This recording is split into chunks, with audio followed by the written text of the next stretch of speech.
Does he have it? Medeiros is going to get it. Haven't got it! He's on the outside line though, going into the fastest corner on the circuit. Surely this can't work. Dominic Ligner has got a sensational run outside line now though for the heavy braking zone. Around the outside goes the Audi R8. Look how much Miller's caught back into play. Exactly, Miller's still such trouble. He's up to second and change. All of a sudden, Miller's back in play. Can Barry do it? Big Barry's gonna do it! Big Barry!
Hello everybody and welcome to the latest round of the Virtual World Sports Car Championship here from Indianapolis. Set for 100 laps here tonight, breaking up the 90-minute races that are either side of this one. 2 weeks ago we were at Circuit of the Americas, and in 2 weeks time we'll be at Fuji for another 90-minute race. But this is 100 laps and it's going to be a good deal longer than 90 minutes, that's for sure, because the rain has been falling out there on the circuit and we're hearing that it may well be at least wet tyres for some period at the start of this race.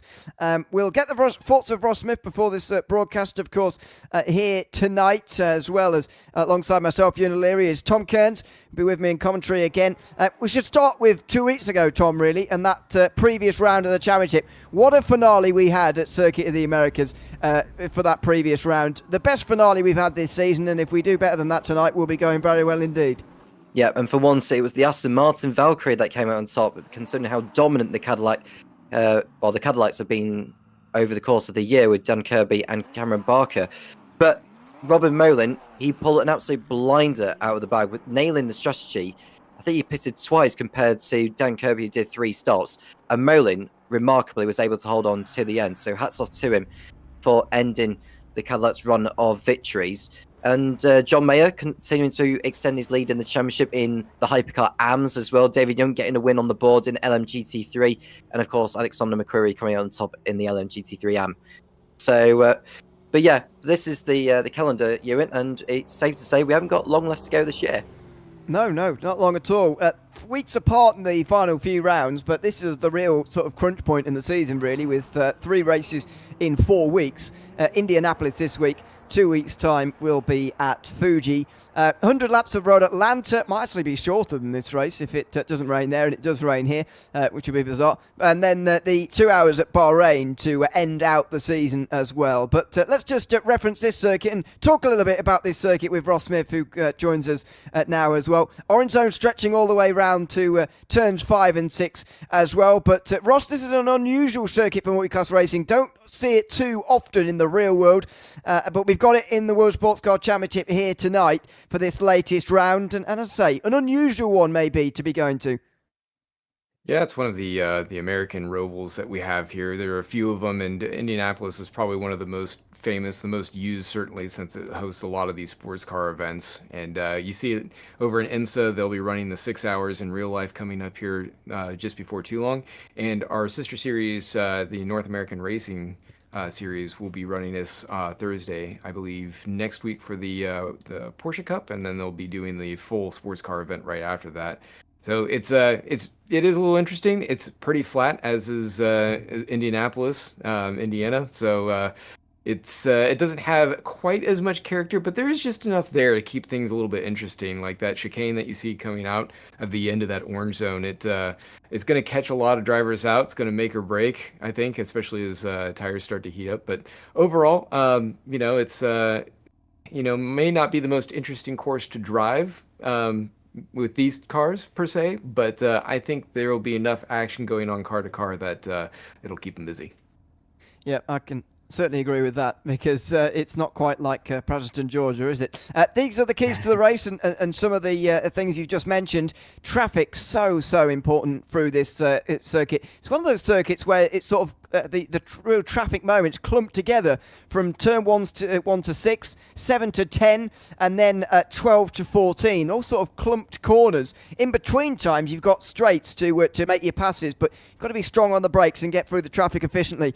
Nail the chicane. I guess that could be chicanes plural, to be honest, because there's a lot of them around this circuit, but the key chicane, I suppose, is the bounce over the curbs at turn 5 and 6 that head you onto the back straight into turn 7, should be one of our overtaking chances. But the chicane through 12, 13, 14 would be pretty important as well if you want to make a pass in towards turn 1. And early on the throttle out of the corners. These straights are fairly long out of the turns before those braking zones themselves, and that means you've got to get on the throttle as early as possible, and cars that can do that will certainly be at an advantage. Let's have a look at the championship standings going into this round of the championship then, with the end of the season bearing down on us very, very quickly. In the hypercar, Daniel Kirby took a small hit in points for the first time in 4 weeks, 4 rounds at the head of the championship, although with Dan Hurlock, his closest rival, not there, his gap actually extended in reality. 54 points now the margin. Cameron Barker's third, finished third in that previous round for the second round in a row. And Johnny Gutierrez, Magnus Dahlgren round out the top 5. In the teams, CMS Pro, Greg Cadillac, V-Series are leading by a very, very long way. 121 points. Not sure when they can clinch the title, actually, but it probably isn't very far away. In the Hypercar AMS, John Mayer is now leading ahead of Jerry Chen, and a gap that also extended out in the race 2 weeks ago. Mayer finished first ahead of Jerry Chen in a late finish between those two as well. All the drama was going on at the front of the field, but those two exchanged places in the final 10 minutes too.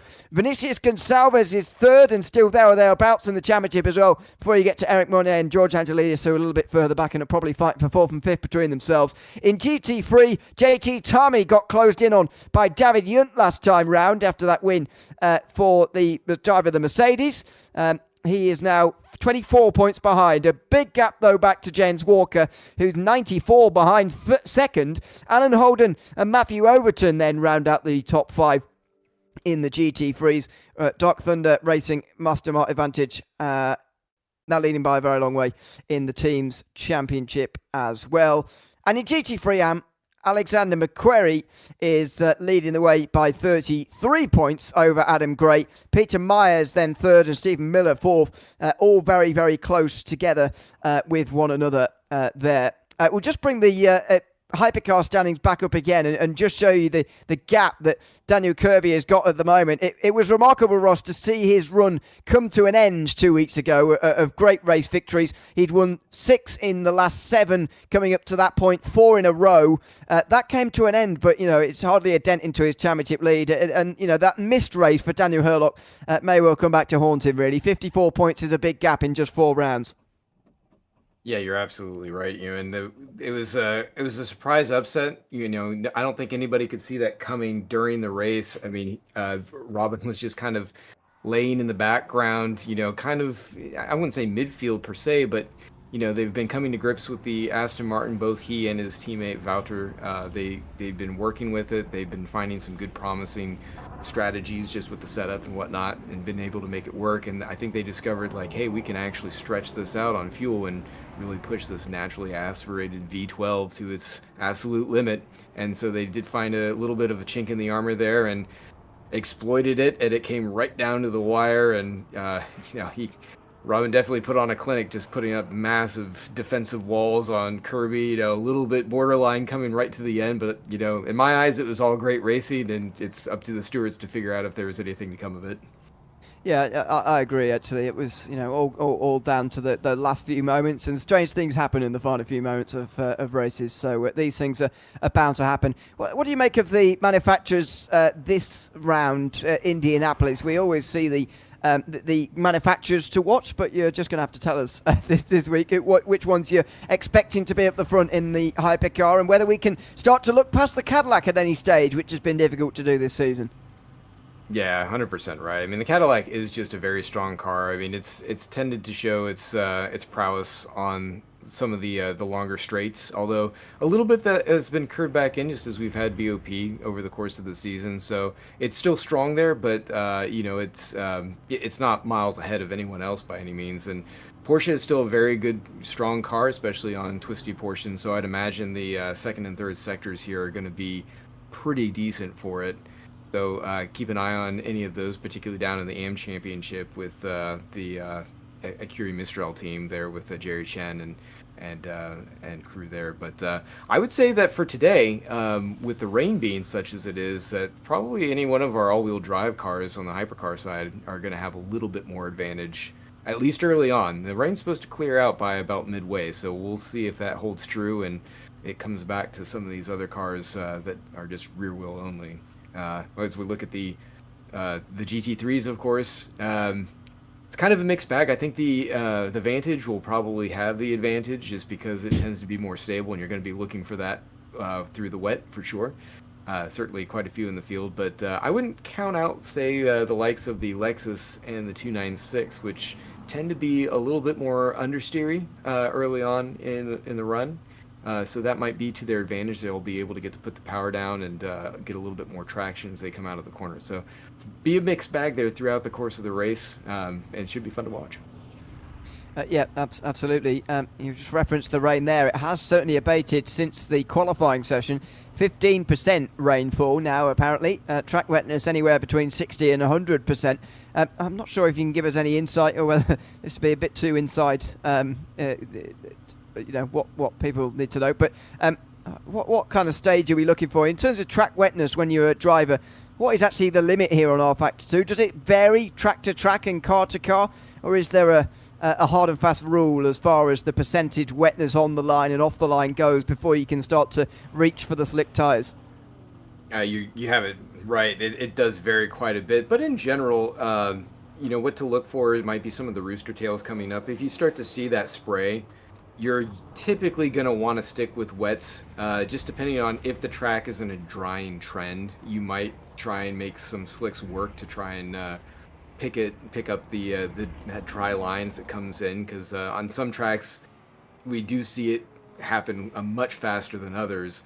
It looks like it's pretty saturated out there today, so I imagine that if the rain does taper off, it will take a hot minute before it actually starts to abate. So it may end up lining up with one of those pit stops. We are at 2x, so they should be in and out of the pits fairly consistently. In 100 laps, I would give this probably about a good hour and a half to 2 hours, maybe, especially with the wetness out there. So yeah, it makes it interesting. I mean, it'll be fun to watch and see how teams deal with the strategy. I mean, they're all going to be looking at the sky as they get probably around that, I want to say like the 30 to 40 minute mark, especially as the hypercars come in for their second stop.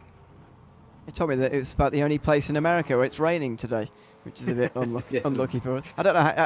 I don't know if we've got people across the country who can verify that for us, but it's not even raining in the UK today, or not that badly anyway. So there you go.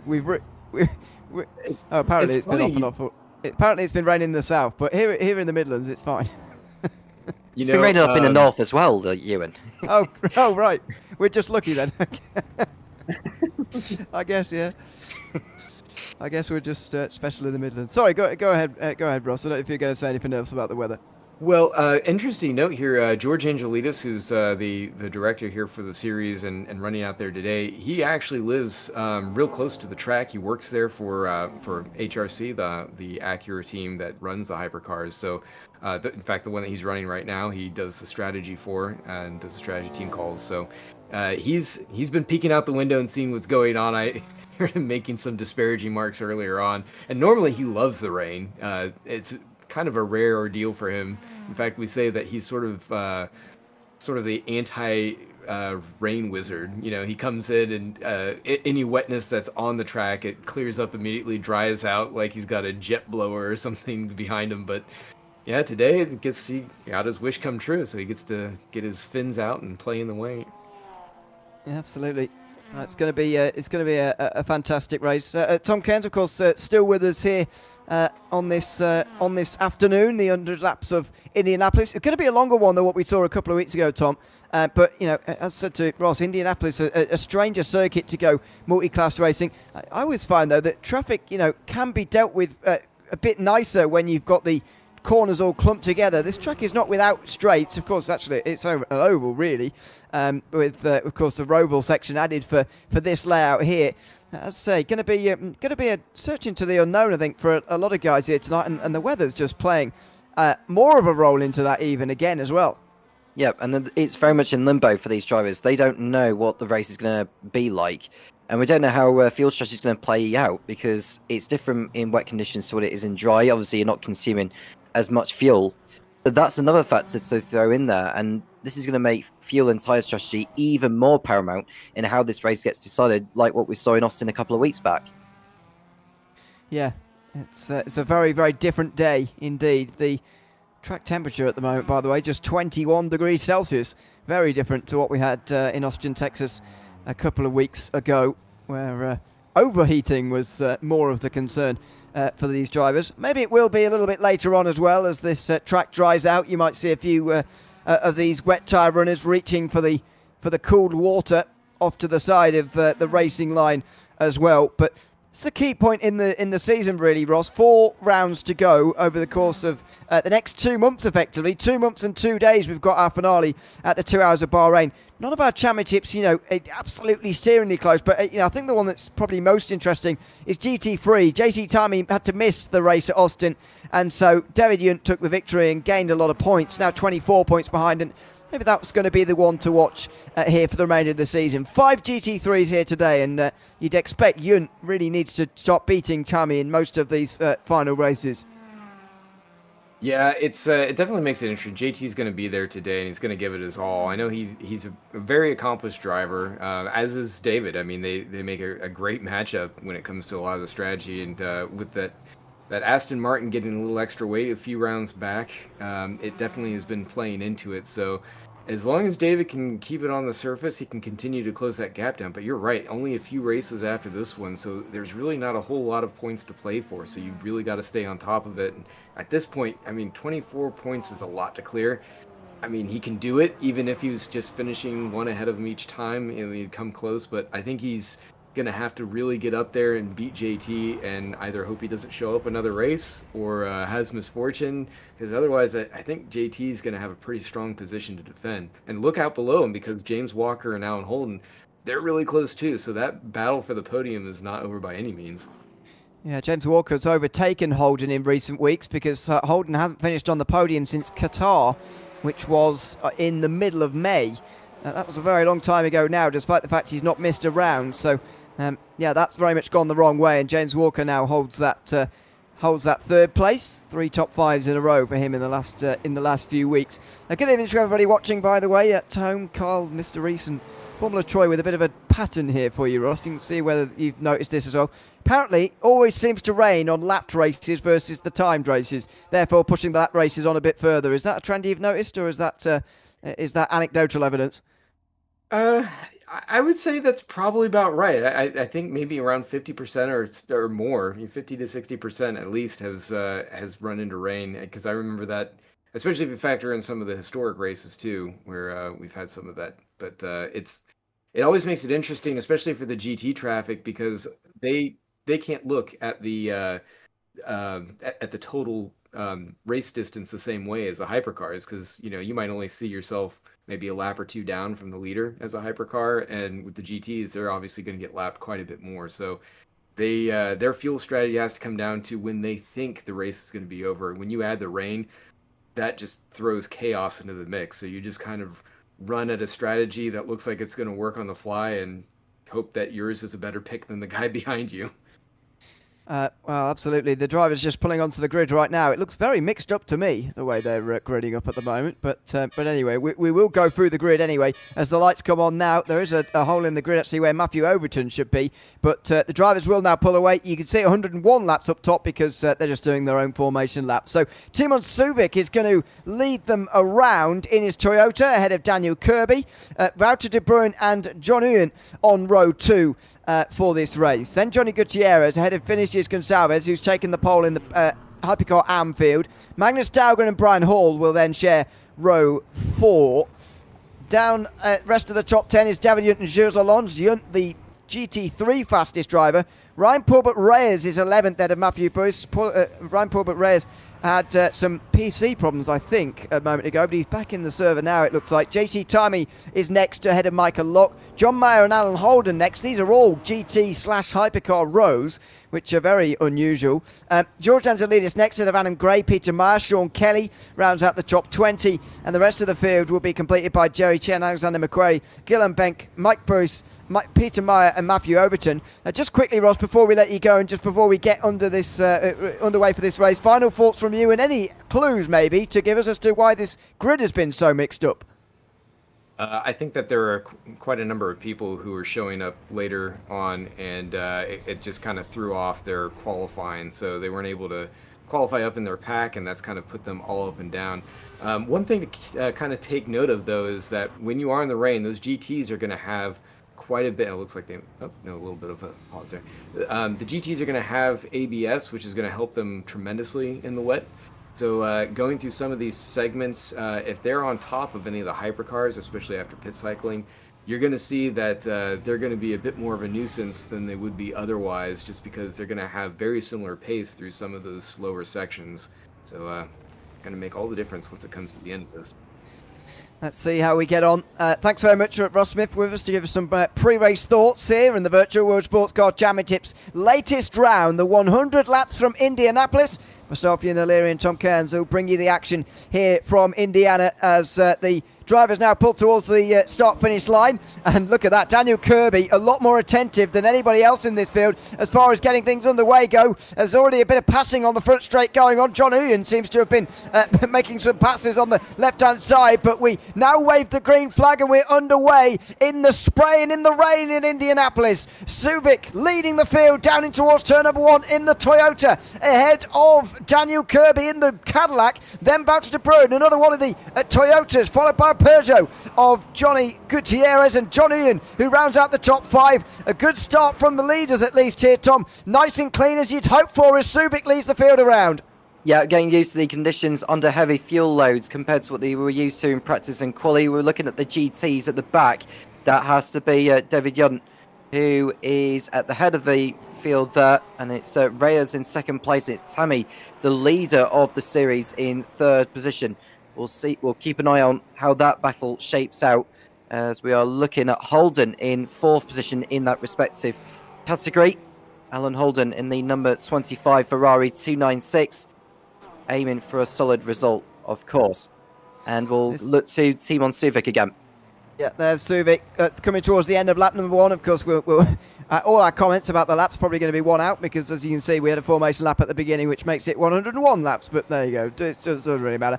Out onto the start-finish line for Suvic, and he has raced away a second already. He holds over Daniel Kirby. Of course, worth noting that his long-time rival, Daniel Kirby's long-time rival, Daniel Hurlock, is not here up towards the front of the field, and he's not in this race for the second race in a row, which is a big shame. And Cameron Barker doesn't seem to be here either, so a couple of big names missing there, but it does look like Kirby's going to have some solid challenge here today. Let's hope that this is not just early short run pace from the Toyotas and they can maybe stay with the Cadillacs for the first time this season here for an extended period of time at the beginning here. Well, it was the Aston Martin Valkyrie that took it to Dan Kirby last time out. Now it's the Toyota's turn to really make an absolute challenge of it for the win today. So this is by no means this is going to be a foregone conclusion for Dan Kirby or for Cadillac as they make their way through the infield section here. It used to be 2 hairpins around this particular part of the course, but now it's just the right-left chicane before they come back towards the oval. But this is a super start from Timon Suvic, and the long game he'll be playing is with the strategy. What kind of fuel strategy is he thinking, or is he going to go as far as he can before the crossover arrives? One of the things I really like about a lapped race is that strategy is a lot easier to work out, especially in hypercar, and especially at such a round number like 100. I mean, stupid people like us can work that out very easily, so that's good. We'll be pleased about that. At the front of GT3, David Yunt is still leading ahead of Ryan Pulbert Reyes, and this is a good start from those GT3 leaders. They have gained a bit of time on that start from the back end of the hypercars. The reason why they gave such a gap, and contact was that, very close to contact if it wasn't. The reason why they gave a bit of room is because these GT3s in certain sections, especially in the rain, are actually faster than the hypercars, and especially around the first sector at this track. So they gave them nearly 20 seconds, hence why we were able to actually watch 2 starts effectively, as we've already got a stopper. In pit lane, Mike Bruce is in, and the Toyota, the all-wheel drive car that is certainly helping Subic out front. Looks like it might have been in trouble further down. It might even be a drive-through. We'll get some word on that in a moment. As down in towards turn 1, Yunt defends the plate. We will get back with that Toyota and see whether there was any trouble or whether it's just a drive-through. This is Overton down in towards turn 1. I think he's okay in towards turn number 1. Overton is currently in 5th place. GT3s, yep, it was indeed just a drive-through penalty for Mike Booth. But Ross was saying it to us before the broadcast, and he's just put it in YouTube chat again. The all-wheel drive nature of that Toyota certainly seems to be helping those at the front of the field.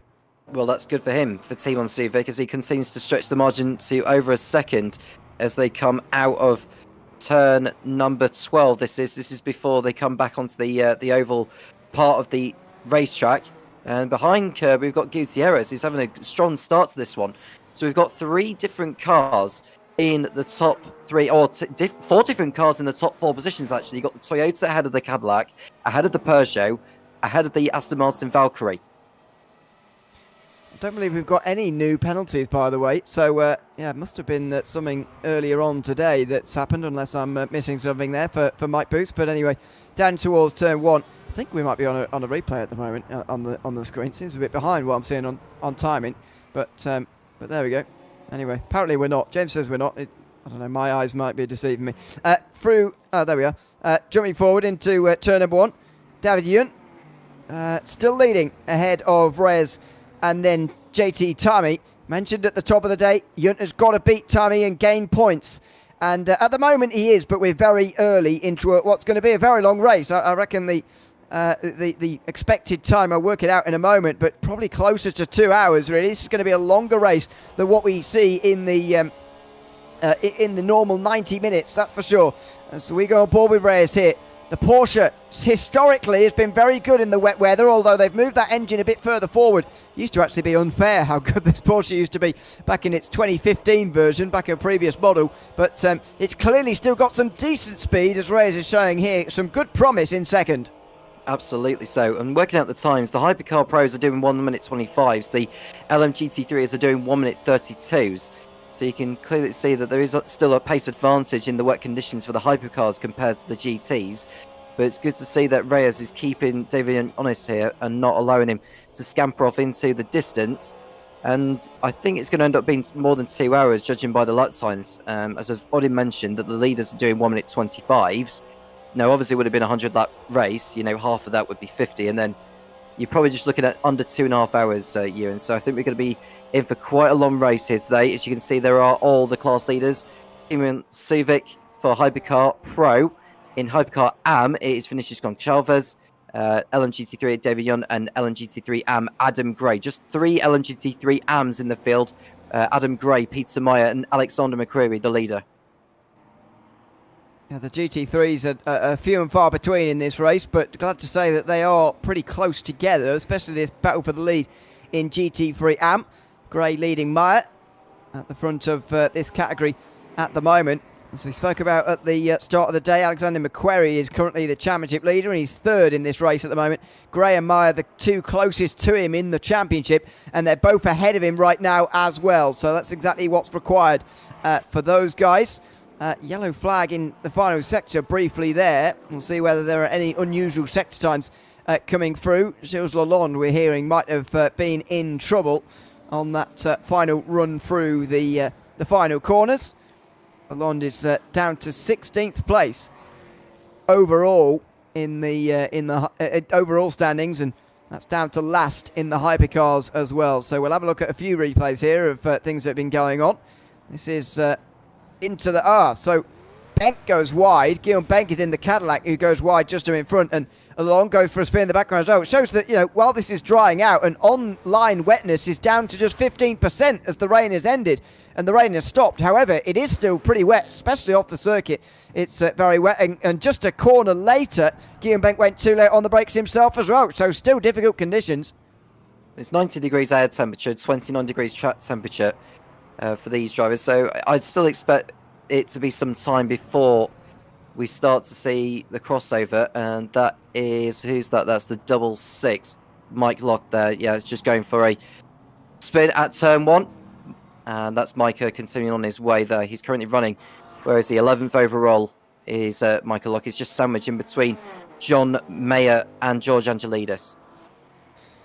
Then towards turn 1, you can see the first signs of traffic up ahead. It's going to be such a key moment in this race. Matthew Overton is going to be first, and to be fair, he's 10 seconds behind the next GT3 in the field. So it's going to be a bit of a light introduction, a bit of a starter for you, if you like, for Timon Subic, who's got pressure from Daniel Kirby. This is, again, where the race is going to be run and lost. 2 of our 3 keys to the race were based, or at least related, to traffic management.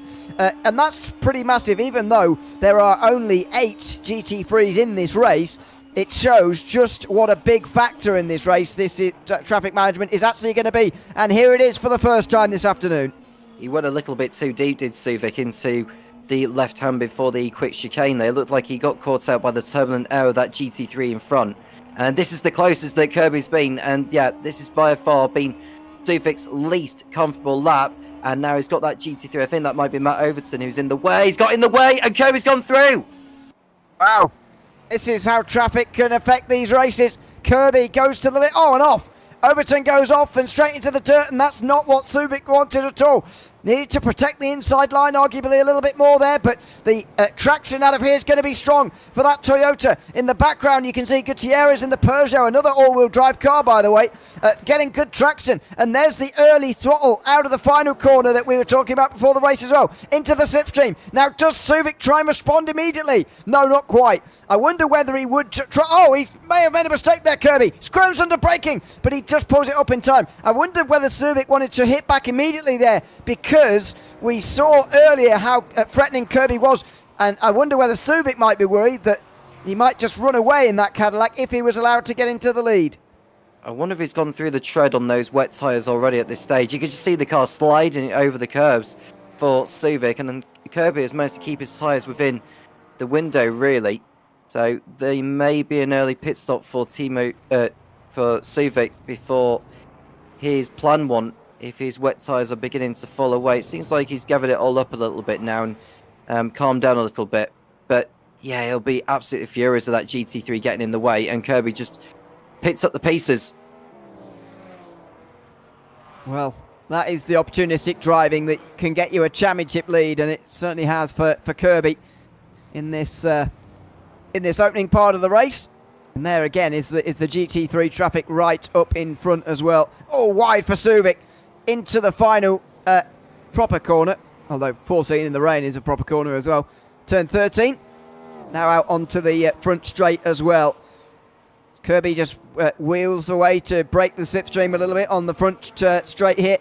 And there in the distance, there is the traffic. This is where it gives and takes. It gave to Kirby in that first moment. Now, it's surely going to take from him in this first sector, but we might well see actually him not catch up very much here, because at the lower speeds, the mechanical grip of these GT cars means that they're actually almost as fast as the hypercars through this pot. Well, that could be good news for Kirby as he's coming through, because if he was going at a ridiculously significant speed compared to the GTs, he would have got caught up behind. And there we go, look, this is the most convenient part of the racetrack for Kirby to get overtakes done at. There goes one of them. Can he get by the other one before turn number 7? I don't think he can do here. No, then he has to wait behind a little bit. Yeah. Gutierrez, sorry, Gutierrez is going in front of Suvic. Yeah. But where's that happened then? That seemingly happened without a trace. And Gutierrez goes straight through. Maybe you're right. I mean, you know, I thought it'd be too early, to be honest, for him to be going through the tread of the tyres. But maybe you're right. He's shot through these in the first 10 laps or so. Or maybe he's just having a bad moment in traffic, which is equally as possible at this stage. There you go. Not as decisive either. Maybe slightly traumatised by a couple of laps ago, losing the lead through here. He's now losing a couple of seconds out to those two out in front. Either not a good run through traffic with regards to look, or Subic not comfortable, or indeed, as you say, tyres going away from him in these first 10 laps, because they'll start to heat up now. And maybe that's what some of the weaving on the straight is about as well, trying to search for the cooler water on the sides of the circuit. There goes Gutierrez down the inside. He's growing into this race, just while Subic's regressing a little bit. Johnny Gutierrez absolutely coming alive in that Peugeot, and he'll be approaching Kirby very, very soon. It means only just over a second behind, but this is certainly a confidence boost for Gutierrez, something which we haven't seen too much of this campaign at this, at the head of the field here, and I don't think Dan Kirby's going to have this one too easily. And now what does Suvic decide to do? He's got to think about how he's going to play this strategy, because every time I see him go through a medium speed corner or a slow speed corner, he's struggling for rear grip. Yeah. You know, we mentioned early getting on the throttle early, but that does come with its downsides of the way you go through the tyres doing that, the rear tyres especially, even in a all-wheel drive machine when using the hybrid like you see here in the hypercars. And there you go. There's the overall again. It shows you where the AMs are slotted in with the pros. You can see that Gonçalves is the leader in the AMs, but actually his lead tells a bigger story, because he's got 2 pros between himself and the nearest AM driver, as well as the 7 seconds that we're showing before. And he's actually challenging Magnus Dahlgren, John Uyen right behind him as well. Shows that on their day, these AM drivers are very capable of mixing it up with the pro drivers, who are up inside the top 5 at the moment. And Gonçalves trying to break into that, coming onto the front straight now in that Peugeot.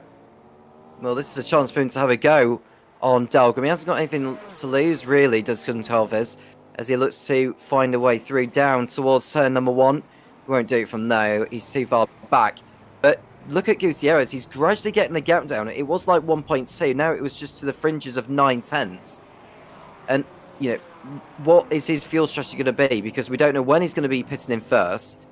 And it's going to come down to who will make the stops. Well, sorry, how many stops each will make and when they'll make them.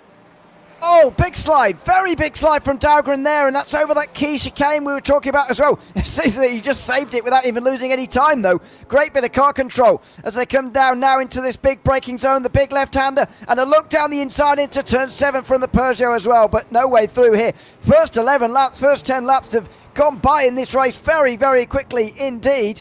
And they've been absolutely enthralling so far. This is wet weather racing at its best, multi-class racing at a tight and difficult circuit at its best as well. And now look for more traffic moments. This is where Timon Subic came unstuck, and now his teammates choosing the opposite way. Goes to the outside line, and Gonçalves and Uyen also slip through as that Lexus just rather gets out the way of these guys. That's Peter Meyer looking to stay out the way. Now, Alexander McQuarrie is going to enjoy that, and he's actually going to go through into second place in the GT3 AMs. That's unfortunately the reward for Peter Meyer being maybe overly nice to these prototypes coming through. Meantime, Gutierrez gets past Kirby, and it looks like they've broken into the next part of traffic. The GT3 leaders, 1, 2 and 3 nose to tail, and it looks like Gutierrez has used that to take the overall lead in this race. He has. We don't know where exactly he's done it. I think it's over at turn 1. But he got the gap down so much as Gutierrez, and he's just sailed past Kirby into the lead. I wonder if that was due to the traffic that got in the way, but you could just see how much of an effect it is having on the hypercar leaders as they come through. Still nose to tail, of course, Gutierrez and Kirby, but Gutierrez, I just wonder whether he's using a lot of the life out of these tyres compared to what Kirby's doing, because if you look at the lap times, Johnny Gutierrez has done a 1:25.6. Dan Kirby's best lap time was also 1:25.6, but that was earlier on in the race, whereas Team Monsuvic did a 1:25.4, I think, on lap 2. Yeah, it will have been early in the day. Fastest lap currently for still being held by Suvic, despite the slower lap times now that are coming through. I don't know if that's going to be beat. Well, it is supposed when they put new tyres on. Meantime, in pit lane, Reyes decides that the first run through traffic is not something he wants to be a part of, even as a GT3 driver. So I wonder whether that is a ploy for early dry tyres or whether it's just too early for that. 5% wetness on the line, and you can certainly see a dry line. I think it's one of rFactor 2's best features, actually, in terms of the actual driving performance of this simulator. The driving line and the wet line versus dry line, so pronounced. It's visual and you can feel it as a driver as well, but cooling the tyres down also works off to the sides of the circuit. It's a brilliant system, and for the GTs it's going to be possible to get onto the dry tyres earlier than it will be for the prototypes, and Ryan Paulbert Reyes has recognised that, and he's onto the hard tyres already. Gilles Lalonde has also gone for the mediums. As a hypercar, you do need to go offline a bit more, and so I'd be a bit more sceptical about that working, because where are you going to make the passes if there's only one dry line you're restricted to? How are you going to make a pass on anybody on dry tyres? Well, that's the million-pound question. I mean, it's just going to be like driving on ice if you're on mediums or on slicks in general, and you're relying on the traffic to disperse more of the water before the outside becomes more clear, to the point where you can go offline on slicks and gain all the time you need. We'll compare the lap times between Gutierrez, Kirby, Suvic, and Lalonde, who's just gone on to the mediums, and we'll know how far away we are from that crossover point. It's good to have those markers, isn't it, to find that out. Unfortunately, it means we're not going to get a fuel marker, I don't think, from this first stint of the race. But look at the way they're searching for cool tyres there. They're not just looking for the slipstream of each other, although that's a reason as well for Kirby to be searching out there as well. You can see that these tyres are overheating, and again, rFactor 2 has a very good monitor of that, very good live tyre temperature model that tells you exactly what's going on, and you can feel it as well. They'll just be searching for it again. Just look for it again here on this next straight. It's a little bit less of a racing line per se on the back straight, but look at that, just going to the edges there of the road, both of them going either side actually, and that again widens the dry line just a little bit as he goes a bit deep there, Gutierrez, just a little bit deeper. You can tell he's looking in the mirrors, and Kirby is still there or thereabouts in the Cadillac, putting pressure on that Peugeot that is out in front at the moment. So we've got Lalonde on mediums and Reyes on the hards. So we'll see the difference in pace. And I think Peter Meyer has also come in for a change of tyres. Now, that surely should give an indication that being on slicks is what they want to be on, but the leaders won't want to go on them because they won't want to have to keep moving offline to get by the traffic. And Whoa! See what I mean? I mean, it's not time yet, is it? It's just not time. I don't understand this, really, from Gilles Lalonde, to be honest. I can understand it from the GTs a bit more, because they don't need to go offline quite so much. But, you know, it's so precarious. You make one mistake. Oh, and there's a move down the inside from one of the Cadillacs. Steaming down the inside. Now, was that Sean Kelly, maybe, who goes off into the grass and spins as well? He's on wet tyres. It was Sean Kelly. He's on wet tyres, and that's how difficult it is even for him. I don't know how Lalonde is able to keep the car on the road, in all honesty. It's clearly not time for slicks yet, I'd have thought. I mean, it's just as soon as you dip the slicks offline onto the wet patch, you're just a passenger. And there you go, look, can't get the car slowed down. This is very uncomfortable to watch. This is basically Tokyo Drift now from Gilles Lalonde, because every slow corner he's going through or braking zone, he's just having to fight the car all the time. Well, let's see what the actual barefaced facts are saying, the lap times. 27.4. It is a personal best, so that might be a sign that, you know, when these tyres are working, they might be the ones to be on, but the danger is so fraught. And look at the Acura. Well, that is quite telling, isn't it? there's a difference here. This wet tyre runner on the inside, dry tyre on the outside. Got to be careful of the wet line again, Gilles Lalonde. I've got to be careful not to get hit. And he does get hit. Oh, it's another big save. Another big save through turn 4 for Gilles Lalonde. That time induced by contact with the Acura, which is definitely slower. That was unlapping himself, by the way, from George Angelidis, I think, in the Acura behind. And that is, well, Gilles Lalonde showing us the dry tyres are better when they work, but they are so dangerous. They are, but I suppose the advantage he's got is that he's not having to dispose of any back because he's actually enjoying it. As unhealthy as it is for the tyres, because driving like that is removing, well, it increases tyre degradation. He's absolutely loving it. You can see how much the brakes are glowing every time he brakes into a corner. His brakes are like glowing, Ewan. Yeah. Well, we'll give you that time again in a moment when he comes over the line again. But the leaders are back together again at the very front of the field. That is the Cadillac of Guillaume Benck just in front, about to go 2 laps down already. Benck has also gone onto the dry tyres, by the way. So this is another good indication of a top-level hypercar on wets versus a slower hypercar AM on the dry tyres. And at the moment, the hypercar AM is winning that battle. Now, are either of these two going to blink just yet? No, they carry on a little bit further. They could also be thinking about fuel windows. If those guys stretch this out a little bit longer, does that open out their opportunities on fuel a little bit later on? It might well do, but we'll find out. As again, they search for wet tarmac. They're not really finding it. 40% wetness off the line. And, well, you've got to go really far off the line to find the really, really wet stuff to try and cool these tyres down. This is difficult now, but these guys are probably just opening their strategy options for a bit later when while they're carrying on here. Well, Kirby on that last lap did a 1:26.4, whereas the leader Gutierrez did a 1:26.6. Gilles Lalonde did a 1:25.1 on the slicks. Oh, here he comes, Kirby. Kirby inside, and he's going to go through. He's barely on the wet line there as he's gone on the dry tyres. On the wet tyres, sorry, on the dry line. That was a good pass from Kirby. And now it looks like as the dry weather starts to come in, the general run of things that we've seen this season of the Cadillac looking stronger than the other manufacturers, it's starting to become more the case than what it was in the wet, where the all-wheel drive runners were the ones to watch. Fastest up of the race from Gilles Lalonde. This is surely the time to make the switch to slick tyres now for Kirby and Gutierrez as Kelly goes off the circuit. Be careful not to rejoin into the path of him as he does his best to get out of the way. He does so now. Whoa. Oh, yeah. That was nip and tuck, wasn't it? That was dangerous, but there you go. Now onto the front straight again.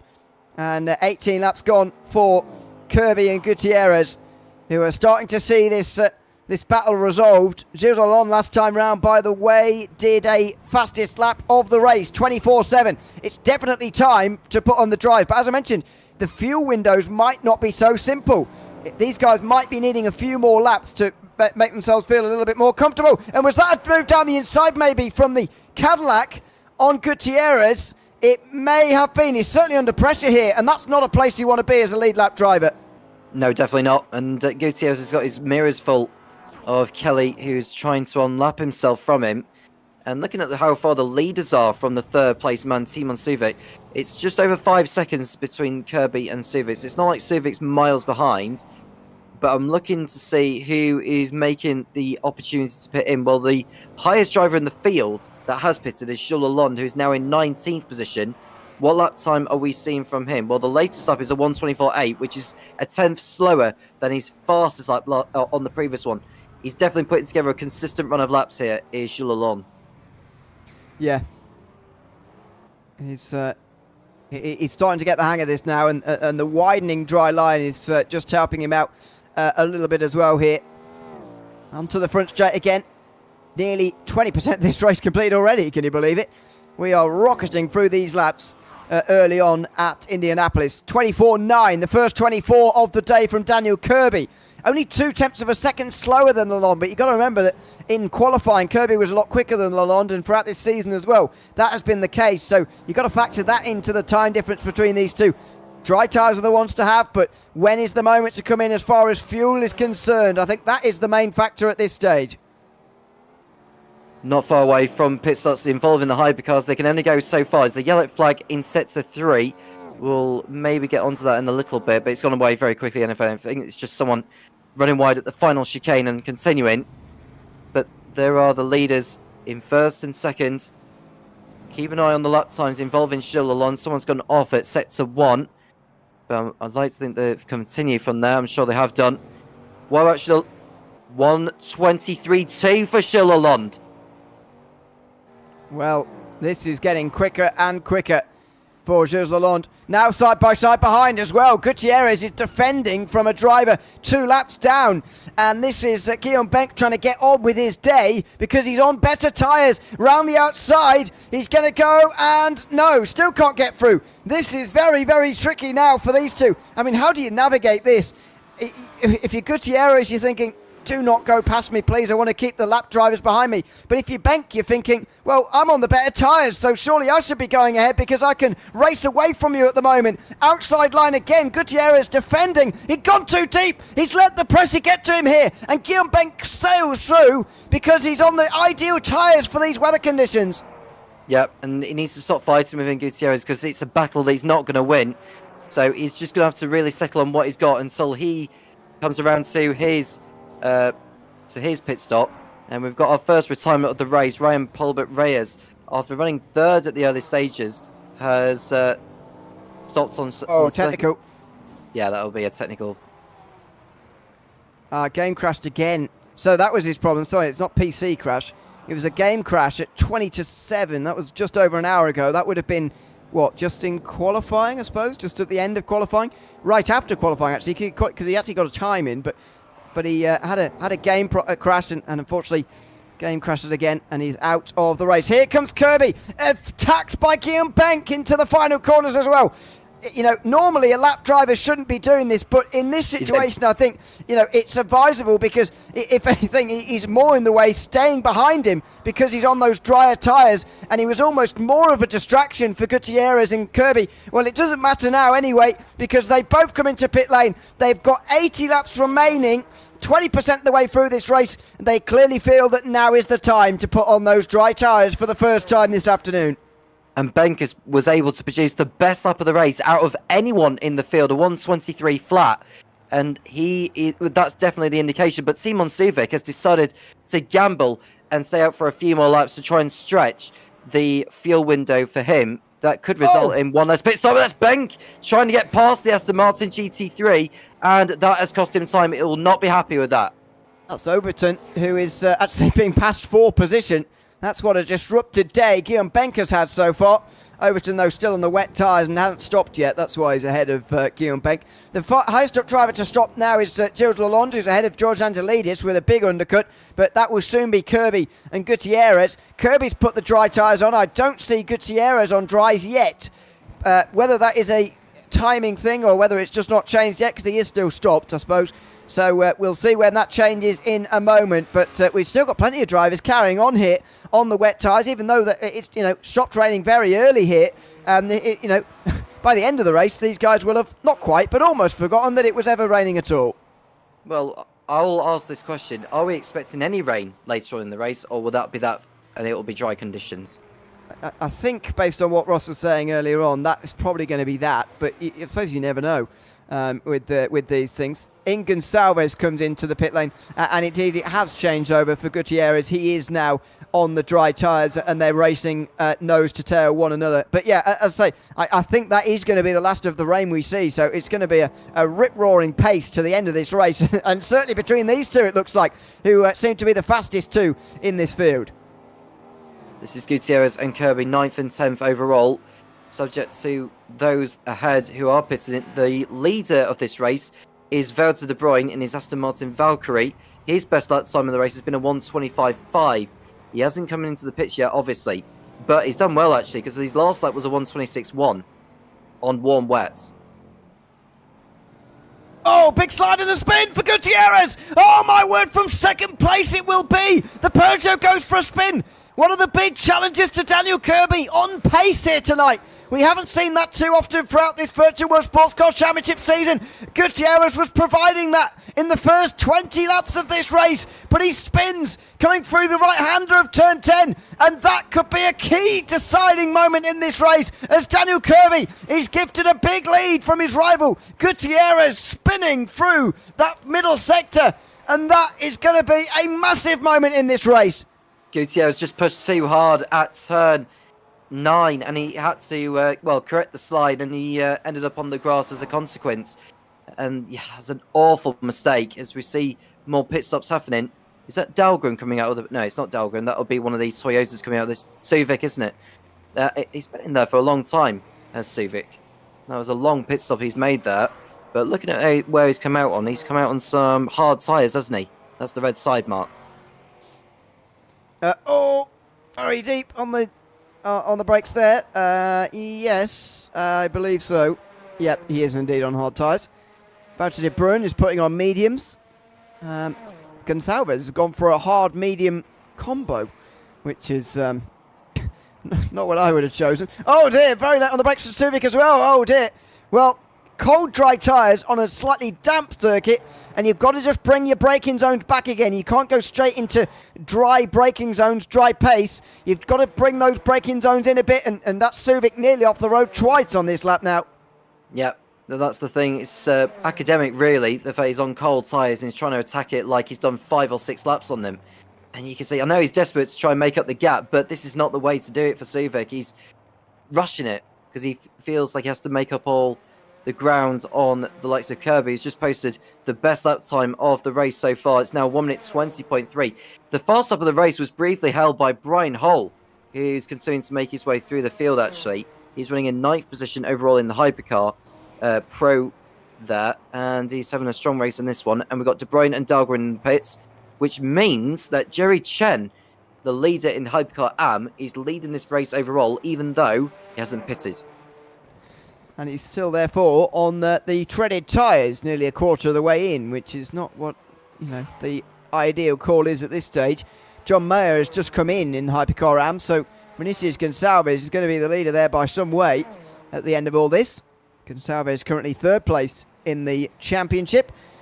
Chen is trying to gain some points on Mayer tonight and does need to with a 51-point disadvantage. He was going to gain some until the very late minutes at Circuit of the Americas, but unfortunately lost the lead late on as Suvik there puts a lap on another GT3. We'll do a proper run through when everyone's been in, but we've still got Jerry Chen out there on wet tyres. We've also got a number of GT3s not pitted yet. David Yunt and JT Tami are 1.7 seconds apart, and we've not seen them for a while, but they are 1 and 2 in GT3, still not having stopped. I must wonder whether they're staring each other into the abyss here, so focused on each other and what the other's doing that they're actually bypassing the better strategy here, which would be to put on the dry tyres, or at least I think it is anyway, but maybe they see it differently. They want to keep the warmer treaded tyres on just for the moment. Yeah, and I don't mind having to go offline, do the GT drivers, because that's where the leftover water is still at, and they want to try and cool the tyres as when they can. And I have to say that David Yunt there, who's running in 15th position overall, he has not pitted yet. He is still on the wets, and he seems rather happy with what he's doing. I mean, the last lap time he did was a 1:30, but that would be because he's had to get out of the way of traffic coming through. He's not had a bad race so far as David Yunt again, but he's got JT Tami, who's less than a couple of seconds back. And there we see Dan Kirby coming through, who is continuing to set fastest lap times, including on the last tour. He's now in the 1 minute 18s. Aaron out on the outside for another one of the Cadillacs on Yunt. He won't mind that. Shouldn't stifle his run onto the front straight much. As we reach a quarter distance in this race already. It's surprising the way we're whacking through this race. Wet line on the run next to the wall there, and there's Kirby. I mean, Gutierrez didn't lose 12 seconds in a spin, so we can talk about that for however long, but you've got to, again, take your hat off to Kirby. I mean, we'll be running out of hats at the end of this season because he's done this so many times as he gets past one of the Toyotas, staying out of the way on that occasion. That was a second lap down for Mike Boos, who's already been in for a drive-through penalty, and he's made his pit stop, and now he's a couple of laps down. But Kirby's done this 6 times this season, all in the last 8 rounds, and, well, is well on his way again here, controlling this race at Indianapolis. With his two closest rivals in the two other Cadillacs not here tonight, he was glaring favourite, and he's seen off early challenges from Gutierrez and Suvic now to lead comfortably. Yeah, and what will this mean for Gutierrez and Suvic's races? Because they've got to try something different if they're going to win this one. Suvic was excellent in the opening stages with that four-wheel drive, but it just hadn't been the same for him since. He got caught up in the traffic, which cost him the lead to Kirby, and he hasn't been able to recover from that since. It was a brief yellow flag, but that's gone away now. But Kirby, you know, he just needs to make no mistakes from here on in, really, because he's got no one to challenge except the strategy. That's what he's got to nail this time around. As we see John Iron putting getting past Goncalves by the looks of it. Goncalves is now the Hypercar AM leader, running in 7th position overall. And keeping an eye on the lap times as we speak, because John Oyen last time around did a 1:18.7, his best lap of the race. He's very much coming alive. Certainly is. So top 6 are all hypercars. Again, I will go through the field. Well, all the hypercars have been in, so I'll do a hypercar run through just while we're waiting for those final GTs to come in before I can complete that. But JT Tammy has been in GT3 and David Yunt hasn't, so that's interesting. But in Hypercar Pro, Daniel Kirby leads 15 seconds, as we've just been talking about, and that gap is extending. Last time round, he put another 1.2 into Gutierrez, who is second. Timon Subic then is third, ahead of Wouter de Bruin. 4 different manufacturers in the top 4, with Cadillac, Peugeot, Toyota and Aston Martin all represented. Magnus Dahlgren rounds out the top 5, with John Ian, Brian Hall, Gilles Lalonde and Michael Locke, the only other hypercars here today. 9 of them, that's our biggest class tonight. Vinicius Gonçalves is leading in Hypercar AM, and he's got 2 positions overall between himself and George Angelidis. That's translating to 15 seconds on the road. Matt Booth is then third, ahead of John Mayer, who's just ahead of Jerry Chen, but that top 2 in the championship fighting for the title are a long way back tonight. Mayer will be one to watch, though, in these next few moments coming through the traffic, that's for sure, and he might be about to pass Matt Booth, actually, as well. Guillaume Benck is 6th ahead of Sean Kelly and Mike Booth, who is next. Meantime, Matthew Overton's in pit lane in GT3. I won't do the run through just yet because David Yunt has just come into the pit lane right now. And this is perhaps the biggest moment of the race so far in these GT3s, as the championship protagonist, David Yunt, comes in laps later than JT Tammy, who might well just undercut him here in this section. Yeah, and Yunt, who will have got those hard tyres into the window, so even if he doesn't get ahead of him to begin with, he's going to have the advantage of having much better tyres in terms of the temperature, as Holden posts a best lap of the race for his class. He is running in 21st position overall. I think it was one of those that pitted in later than the others in LMGT3, but he is continuing on. But Boyce has now posted a new best lap time of the race. Is that a 1:16 he's just posted there? No, it's 1:18. Sorry, I got mixed up the number. I got a little bit deceived by that. It's a 1:18. But the best lap time we've got the race now is Dan Kirby at 1:17.3. It feels like every lap now, unsurprisingly, it's getting quicker, quicker and quicker. Yeah, well, it is for Kirby, not for the rest of the field. It's Kirby who is the outlier here. 1.5 seconds quicker than anybody else's best lap time at the moment. And that last lap time was 2.2 quicker than anybody else's as well. It's a remarkable pace that Dan Kirby is putting on the rest of this field here tonight. The remaining time in the race will come crashing down as a result of that. The last 3 quarters of this race would take probably an hour and 40, whereas the first has probably taken over half an hour.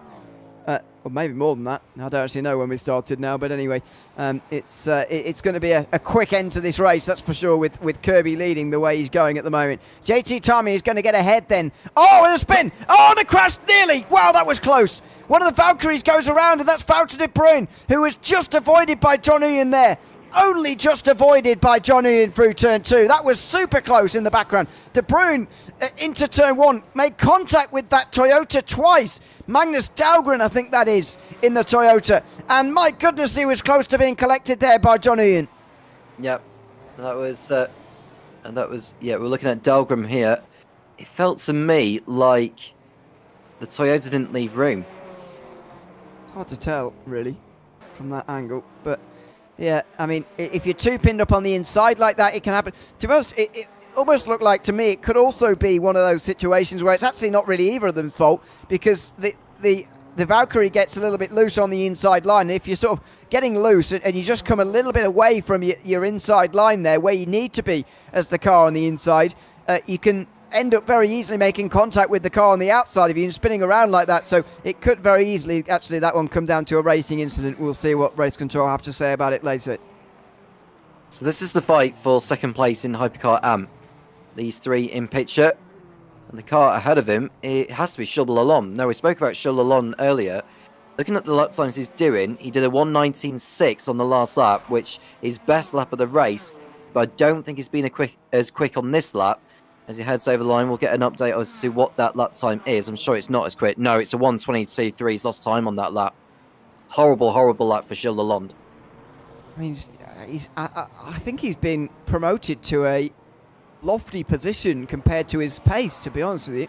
You know, no disrespect to Gilles Lalonde. He was, always been here in the Virtual World Sports Car Championship since I've been covering it and going well. But I think he's been, through great strategy, must be complimented for. I think he's been put ahead of some drivers who might well pass him on speed in a moment, and George Angelidis might well be the first of those. Down the inside into ninth, and that was pretty easy for an AM driver on a hypercar driver to get through. And Angelidis, perhaps more importantly, putting distance between himself and Bruce and Meyer, who are also in his class, battling away for third place in class just in behind. That was too easy, that, for the man who got by Lalonde Angelidis, that was. And now he can go after Sean Calvez, who is the leader in the Hypercar AM series. Well, this race is very much coming alive, actually. It feels like those that pitted in later are starting to come into their zone on the slicks, whereas those that pitted in earlier, like Gilles Lalonde, are beginning to struggle. Yeah, it's a lot of it's been a lot of fun, this race so far, hasn't it? It's been absolutely fantastic. Just 70 laps to go now, as behind Meyer gets past Boost maybe into turn one. Here they come back into shot, and Meyer does get through onto the podium again for John Meyer. That's been a place where he's been able to get so often this season. 4 podiums in a row to start the year, before a couple of wins in the last 3, both at the American rounds actually. And this is another one of those which maybe bodes well for him tonight. He now gets past one of the Lexuses on the the back straight, sorry, in towards turn 7 again. But this is part of John Mayer's recovery drive, really, and you know, he's probably the quickest driver in the class this season, but he's got some overtaking and some work to do in this race, that's for sure. The fastest of the leaders is Magnus Dahlgren on that last lap, 1:17.9, compared to the leader, Dan Kirby, did a 1:19.7. That's, what's that in total? That's like over 1.4 seconds quicker? Something like that, anyway. Off. Oh, that's the car off. Lalonde off and struggling. I mean, the one disadvantage of making that early pit stop is that you actually get old tyres compared to everybody else quite quickly. And unfortunately, Gilles Lalonde comes into the pit lane on the back of that. I don't think through damage. I think he wants a new set of tyres already, and there he goes into the spin. Yep. And if I was him, I'd make sure I get a fuel load that will take him so far, and hope that he only has to make one more pit stop, because that will be the aim for these hypercars now, to get as far as they can on the fuel before they need to pit in again. 1:17 flat for Dan Kirby, new fast lap of the race. Let's see where that compares to the likes of Gutierrez, Sufik and Dahlgren, because I was confident that Dahlgren had a better lap time, even though it might have been Sufik that set a better lap time. Sufik, 1:16.8. Wow, where's that come from? That's a very quick lap time. 16.8 is... nobody's been in the 16s yet. Even Daniel Kirby hasn't been in the 16s. So where has that come from? Well, it won't be happening again. he's in a right group here, isn't he? With the GT3s just up in front. That's an Aston Martin and a Porsche, I think, on different laps. Just up... oh, no, sorry. That's Sam Gray and Alexander McQuarrie, actually, who were fighting for second in GT3 AM. But what a lap time that is. You need to replicate that a few times, and he might be challenging Gutierrez for second in no time at all. At least he gets by them now, but he will have lost time. He's lost at least a couple of seconds in that traffic as Suvik, which is not helpful one bit, but he has to get on with it now. It feels like that Gutierrez is really dropping back now from Kirby. He does not have the car underneath him like he did earlier on. To the final sector for Suvik. And they're just past the 1/3 mark of this race. The 100 laps at Indianapolis, the fourth last race in the Virtual World Sports Car Championship in 2025. We'll be with you again in 2 weeks' time, by the way, for the 90 minutes of Fuji, while the historics are off but for a bit of a late summer break, early autumn break. The moderns going 3 races in 4 weeks before we start the historics again on the other side of October, the start of October, a month in which we've got 2 races in 2 weeks there for the historics. First at Spa and then Brands Hatch. So I hope you can join us on the Saturday afternoons, continue to join us on Saturday afternoons for those broadcasts. And do check what time they start as well, because the clocks are going to change around that time and it's going to be a nightmare for everybody. We're all in different time zones and we're all going to lose our minds. But anyway, that will be all to come in October in the historics. 1 race in the modern series in October, by the way. And that is the penultimate round of this series, the 100 laps at Road Atlanta as well. The recent trends being that it always rains in the lapped races, so I wonder whether we're going to get any rain at Road Atlanta. That's a difficult enough circuit anyway. You don't need rain to add to it, although I suppose you could say the same for here as well. Well, Dahlgren was the fastest of the top 4, he was faster than the top 3 ahead of him by over a second at least. Dunn Kirby's gone over the line on 120.8, which has been his worst lap for a while. Gutierrez is heading over the line. We'll see an update on that. It's a 119.1. So I wonder if the leaders are starting to fall away on the tyres that they are on quicker than they had expected. Now, remember, Dan Kirby and Gutierrez came in for the mediums, whereas Suvic has been on the hards. Yeah, I mean, Ross again coming in with a comment in YouTube saying that he thinks all-wheel drive is losing its advantage as it drives. But, you know, and I do think that is probably playing a factor in this at the moment, why Kirby is getting out to a big lead right now as well at over 17 seconds. But I'm not sure it explains why Subic is closing in so quickly on Gutierrez and is, quicker than Kirby. I mean, last time was another 16.8 from him last time. 4 seconds quicker than Daniel Kirby, who no doubt was in a bit of traffic, which is what played into that. But, doesn't quite explain the whole story at the moment, the all-wheel drive versus rear-wheel drive factor that has been such a fascinating thing to have so far in this race. Well, this is a chance for Suvic to get back what he had lost earlier with that spin. And now Gutierrez is just in the way here. It's a matter of time before Suvic gets by. I'm not even sure Gutierrez will fight this one. He may try, but I think once Suvic has got all the momentum and speed off the exit, I just don't think this is a battle that Gutierrez is going to win. Well, it's not going his way at the moment, that's for sure. And Timon Subic is just going to come straight round the inside, and Gutierrez recognises the fact, and he just lets that happen. The right thing to do, you'd say, from Gutierrez. He lets Timon Subic go past, and that will allow Subic to race on out into the distance for the moment. Bit more traffic here, Overton through the chicane. But, up to second for Subic, and he seems to deserve that. Now it's a straight fight, effectively, between Kirby and Subic. And we'll see who wins out and whether Subic can continue to gain time in the same way that he has been in the last couple of moments. There's a spinner there in the Porsche. One of the Porsches has gone for a spin. That might be Micah Locke. Or, no, it didn't look like Jerry Chen. It looked more like Micah Locke's Porsche to me, who went round for a spin. Mike Boost, meantime, is DNF'd as well. Reyes is back in the race, so it's all happening. 15 laps down and 12 laps down on the class lead. Reyes is back in the race as Mike Pierce leads it, unfortunately, in that first hypercar to retire tonight. Yeah, and this is Sean Kelly who he's just making his way through the... Well, Kelly's actually been off track from what I understand. We'll get a replay as to what he's managed to do here. This is over at turn 4. Yeah, he just lost it and went through the grass and momentum was lost. Who put that boot in there? That's not ideal. Anyway, through turn 4, can't really do much about that, unfortunately, which is a bit of a shame. There it is. Who put that there? Anyway, not even sure what that's for, to be honest with you. Anyway, there is the battle for the lead in GT3. JT Tammy versus Darren Yunt is on now. Yunt spent a couple of laps too long on those wet tyres, which is why he lost the lead, but he's on fresher tyres now as they get to the dries. Inside line for turn 7. The two title rivals lock horns here at Indianapolis, and Tammy round the outside holds the lead for the moment over Darren Yunt. What a fight this could be between these two. Very good fight indeed between Tammy and Yun. This is probably the closest I've ever seen them come together here. As we've got another knee fast up the race from Dan Kirby with 16.8, narrowly quicker than what Suvik did previously. But Yun is right on the tail of Tammy. And this is important for Yun to close down the arrears in the championship fight.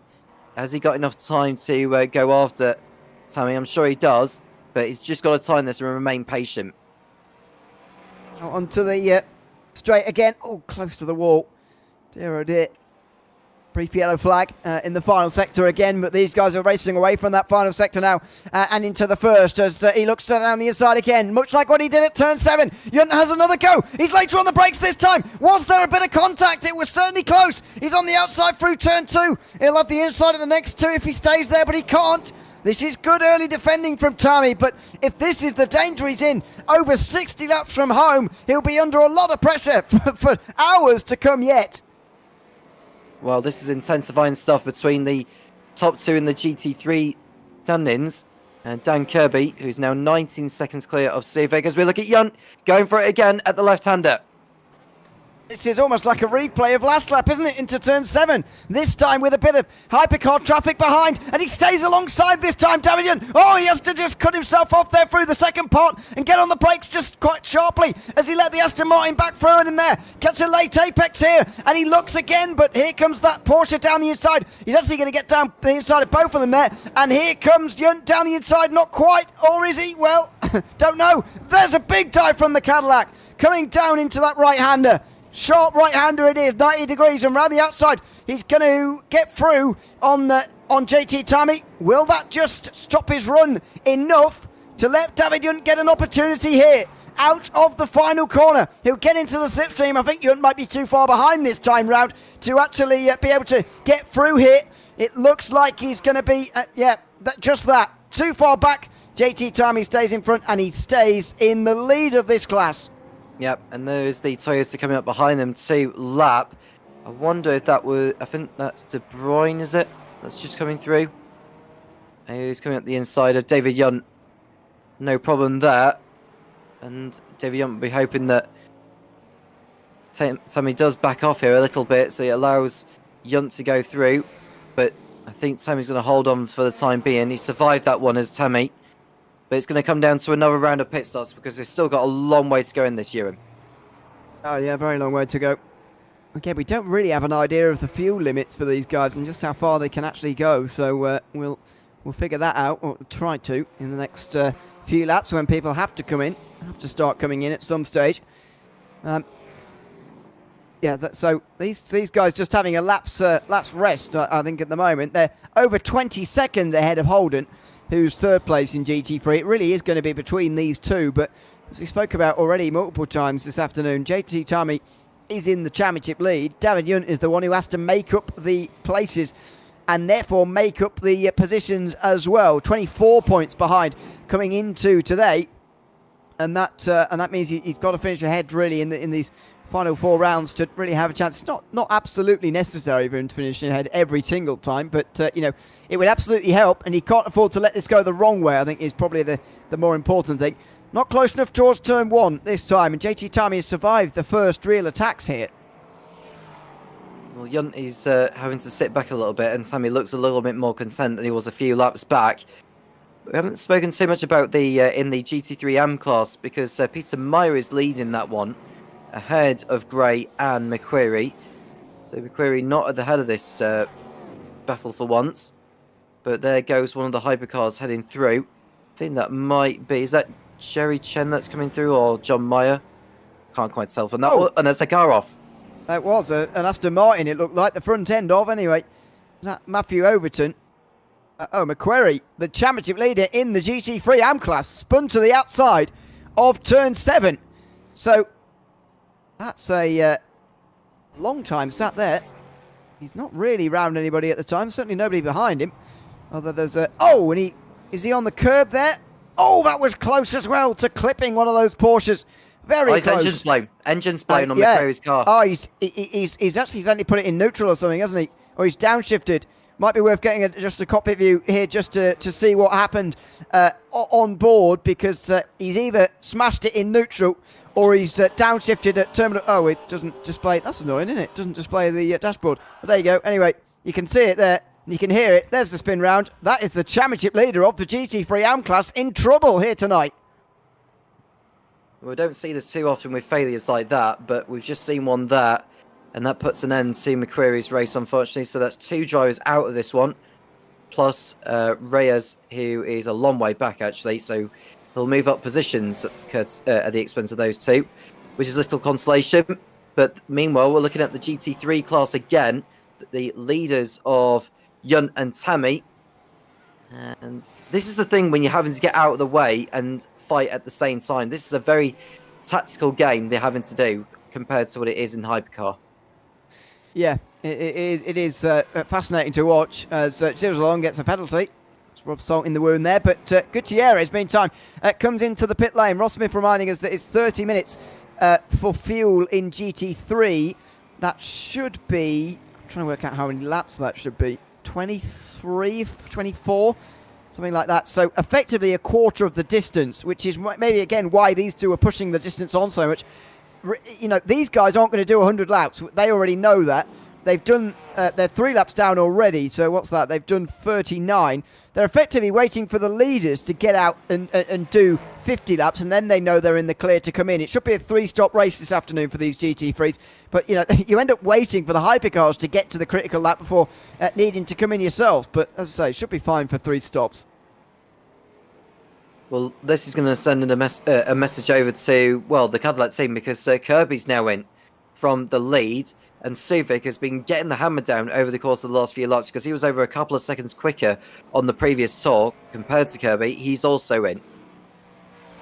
Well, previous lap, as Gutierrez came in, and now it's the 2 leaders this time. 42 laps into this race. And that is... how many stops would that be left then? 3 more? 2 more? 2. If they're going every 20 laps then, in that case, I guess, something like that. And they'd be okay to do another 3 20-lap stints, so that's 2 more stops. If indeed they carry on at that rate. Suvic just pulls past Kirby briefly while they come to a stop in their box. Of course, it's sort of randomised in RFX2 where you actually end up in your box, but I don't think anybody's sharing today because the pit lane's absolutely humongous at Indianapolis. Such a long pit straight here. Kirby leaves first, though, and Suvic will be out there again in a moment as well. We'll see what the gap is just while he comes out. Kirby's actually got ahead of De Bruyne, which is quite helpful. But where is Suvic going to come out? Yeah, it's about where it was before, 12 seconds. But as you say, what's closing on Kirby? Well, this is the next stint where we can definitely compare what the lap times are like, because the track has virtually dried out now. They came at the same time, or on the same lap, so this is going to be a direct comparison in terms of the lap times we're going to see between Kirby and Suvic, because let's be honest, it's going to be one of those 2 that will take the race win tonight. For Kirby's sake, he can afford to take second again, because his rivals Herlock and Barker are not here this evening. Yeah. So it's a big gain in that championship overall for Kirby. Can he take his 7th win of the season? 7th win in the 10th race of our 13-race calendar. This, meanwhile, is JT Tarmy, a 2.5 behind David Yunt. So we saw the threatening nature of that Mercedes right in behind the Aston Martin out front, and you can see that pressure has paid off now, and he's slipped through into 17th overall. But more importantly, he's the GT3 leader now, and looks like on speed like he deserves to be as well. Suvic went onto the hard tyres again, Ewan, compared to Kirby, so I would expect Kirby to have the upper hand this time to begin with on this stint. But how far can Suvic go? Because he knows he's got to try something different compared to what Kirby is up to in order to win this one. Do you think he has, though, or do you think his speed might actually overcome this? Because it's not a sentence we're usually saying, but Kirby was being caught at the end of that stint, and the gap's now 12 seconds from over 20 what it was earlier. Well, wasn't Kirby on the mediums before the last stop? Because I think he was, and maybe his tyres were beginning to fall away, whereas Suvic's weren't as much. Yeah, I suppose. I mean, I'd be, first of all, I'm not sure what they can do differently with that first stint sort of almost handcuffing them to a full stop, I think, based on what we've seen so far. It might be more difficult to do something different than what we saw 2 weeks ago at Circuit in Americas. But I mean, the different strategy actually won last time out, so that it is worth considering. But also the fact that Suvic did seem quicker in that previous point in the race. 2 tenths quicker in the first sector this lap as well. We'll get some proper lap times here this time around. 1:18.1 for Kirby. He's just gone over the line there. If I were to guess, it'd probably be an 18.5 for Suvic. Based on the traffic in the first couple of sectors that he's had. 18.3, there you go, but undersold him slightly. A tenth and a half loss, but as you said, he probably gains that back again late on in the run. I think that's Jerry Chen who's just coming into the pits for his latest stop. It was running in 4th position overall, was Chen. He's in a battle with John Mayer for the Hypercar AM victory. They've both made one stop before. They've just come in, the pair of them actually, so Chen will still remain in the Hypercar AM lead, which will allow Wouter de Bruyne and John Oyen to go back up into 5th and 6th. And it's going to be a straight fight between themselves and Vinicius Goncalves, who has already made 2 pit stops. He's gone for a combined hard and medium tyre strategy, because I would assume he's gone hard tyres on the rears and mediums on the fronts. There's some more stops. There's some teammates stopping. Chen and Mayer fighting for a championship as well as being teammates this year. And Mayer's had a very productive stint making moves in the Hypercar AM class. And there he goes. Is that Chen going? Sorry. I think it is Chen who's on his way. There's Dahlgren as well. Chen gets out ahead of Mayer. So how's that happened? Were they like that before, or was that a short stop from Chen was ahead of Chen was ahead of Mayer. Okay, sorry, I misremembered them the wrong way around there. So Chen is out in front, and then comes Mayer. That will be 2nd and 3rd in the Hypercar AM class, 6 seconds behind Vinicius Gonçalves, who regains the lead in Hypercar AM as well. So good race developing in Hypercar AM as well, because I'm not sure Gonçalves, sorry. I'm not sure he's actually quickest in this field, but you know, he's got a Peugeot which is very good in the rain. Now he's just sort of clinging on the dry.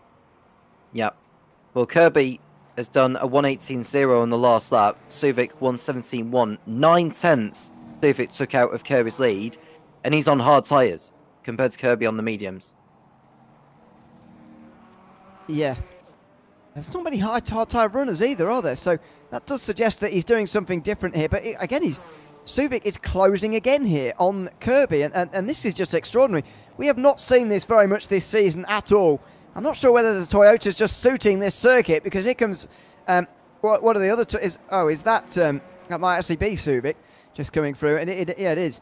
He's just about to put a lap on Jerry Chen, but yeah, this is very unusual to see Kirby in this situation. Very, very unusual indeed. Well, you mentioned the fact that the Cadillac may not be as quick as what it compared to the Toyotas comprehensively. But what I will say is, in the Hypercar class still, Brian Hall, who's in the Cadillac, did a 1:18.4 on the lap before the one he's just done, which was his best lap of the race. And he's also on hard tyres. So surely that should be something for the rest of the field to take note of going forward, that the hard tyres are the compound to be on. Well, yeah, it looks like that is becoming the case. But if that is the case, and it looks like it, but why are, in that case, only 3 drivers on all 4 hard tyres and 1 driver going for a mix with hard tyres and mediums? You know, it's very much the minority of drivers in the field at the moment who are going for what seems to be the right tyre compound, which is very unusual as well. Well, it's important to know there was a brief yellow flag in sector 3. Don't know exactly what was that for. I think someone must have... Michael Lock had another spin, we're being told. Let's see what he's been up to here. This is at the penultimate turn of the course.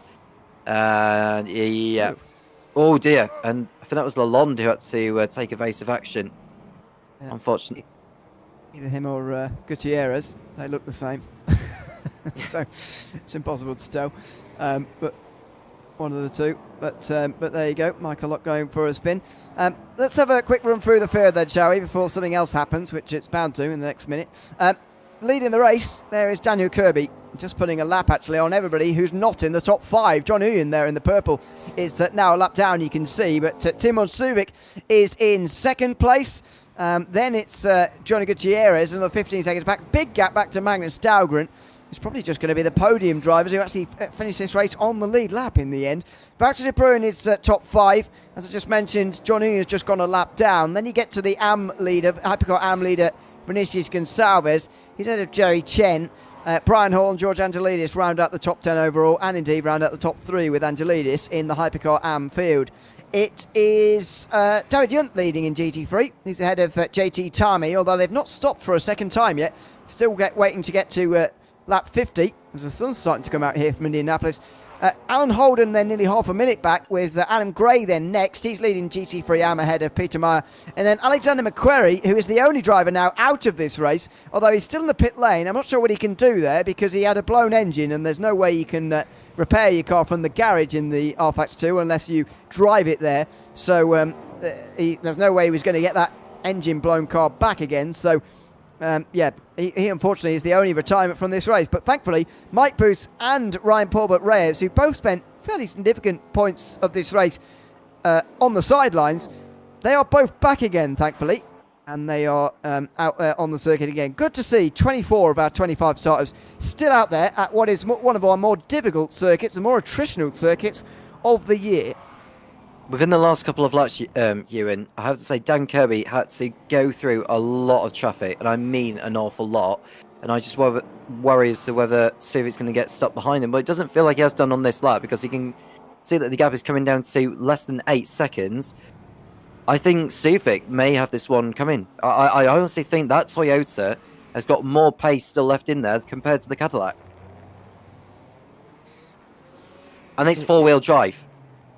Yeah, so I was just, I wasn't responding because I was reading. Sorry, trying to multitask. Reading Ross Smith's comments again in the YouTube chat about all-wheel drive cars.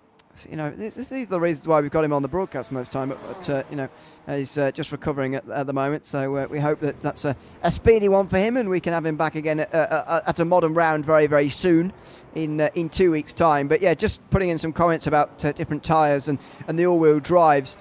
Running the hards on the front because they understeer more and burn up faster, therefore, which is, I guess, maybe what Vinicius Gonçalves is doing on the all-wheel drive Peugeot. Of course, all-wheel drive, not the internal combustion engine going to all four corners of these cars. Worth reminding you, that's the hybrid energy that is used. It's the split effectively between an LMGH and an LMH in the rear wheel. I think that's the right acronyms, and that's what you see in terms of the differences between what's running in WEC, which encompasses both, and indeed the IMSA series in real life, which runs the LMGHs, as far as I'm aware. Maybe I've got that wrong as well. There's too many acronyms and different manufacturers in different places and whatever. But anyway, that's the way that they run, and it does make a difference, even though there are lots of hybrid-powered cars, hypercars. They're not all four-wheel drive with the electrical energy going to the front wheels like they do in the Toyota and the Peugeot. And I think there's maybe a couple of others as well. But yeah, there you go. Anyway, 7 seconds the gap at the moment between this Toyota and the Cadillac. An invalid lap time, actually, from Kirby last time round, as Suvic did a 17.1. This track temperature is starting to absolutely explode. 32 degrees Celsius now on the circuit. You can imagine that these tyres actually start to wear a little bit more as well, as they're sort of halfway through this stint. Might wonder whether Kirby's going to be worried about that on these medium tyres that he's been running here at this middle stage of the race. And you have to be aware of track limits as well. It's not a topic we've discussed about in this race. It's not really been an issue. But if there's one thing that could cost Kirby the race is a penalty for track limits, because he had that invalid lap time on the previous tour, and that is only going to help Suvic as he continues to get that gap down, as he continues to catch up to the traffic. Only the top 5 are on the lead lap now, Ewan, and we're only just coming up to half race distance. Absolutely. It shows, firstly, the pace of the front of the race, but also the shortness of this circuit, I suppose. As we officially hit half distance, 50 laps complete, 50 laps still remain, and we've got a race hanging in the balance at the front of the field. For 4th place in Hypercar, we've also got a fight right now between Magnus Dahlgren and Valtteri De Bruin. Further behind, we've got we had Lalonde and Benck close together, but Benck has just had a mistake in a spin, I think, and Michael Lock now is quite close to Guillaume Benck, so there might be something going on there. But there is the Valkyrie, Wout de Bruyne, off the back of its first victory, the Valkyrie, in Virtual World Sports Car Championship competition for Robin Moling at Circuit of the Americas. Now looking for another top 5. Moling unfortunately not here today, but de Bruyne looking to get past that Toyota and take 4th place here in this fight.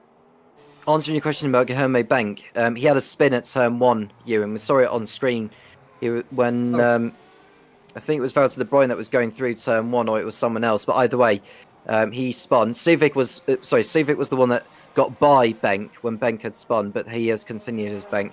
The gap has actually gone back up now to 9 seconds. Suvik has lost over a second on this lap at the minimum. Yeah, that's a big loss on this lap for There Suvik. we go. No wonder. Bit more traffic.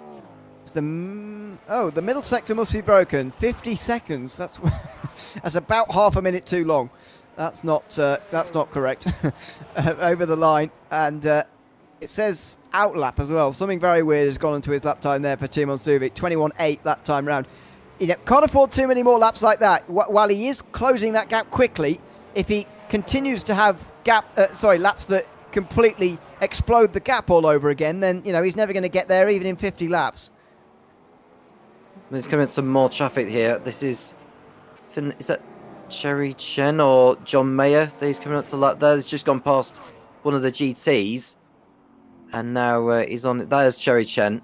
So I think the car ahead of him might have been John Uyen. Yeah, it's Uyen who's running in P6 overall. Yep. And behind Uyan is Goncalves, who's a little bit further back.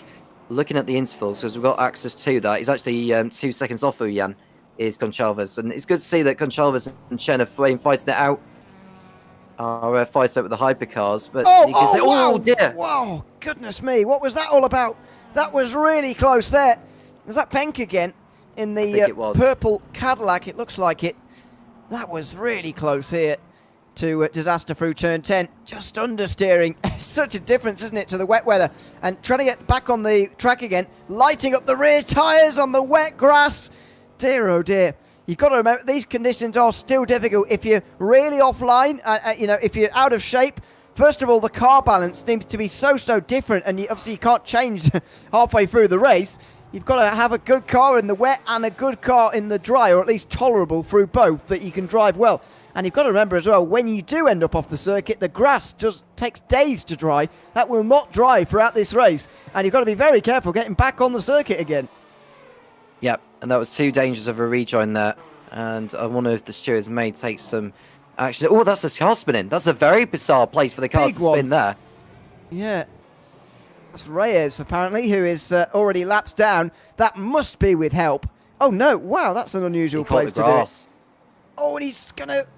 Oh, he does hit the wall, and he gets collected. Oh, that's one of the Porsches.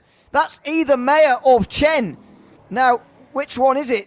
It's John Mayer, the championship leader in the Hypercar AM class, getting just caught up in that, but he might have been very lucky and got away with that, actually. Well, it was a big whack, and if I was Reyes, I'd just call it a day. Don't bother anymore now, because he had his issues earlier. I think it was like a... I think you mentioned earlier it was like a game crash, yeah. If he is suffering that even more, I just call it a day. Don't cause any trouble to other drivers. He's very lucky there, is Reyes, because if Mayer's taken damage from that, I think there'll be some words after. Some more news from the pit lane, by the way, coming in the last quarter of an hour from Alexander McQuarrie, who's asking questions about getting random shifts into neutral.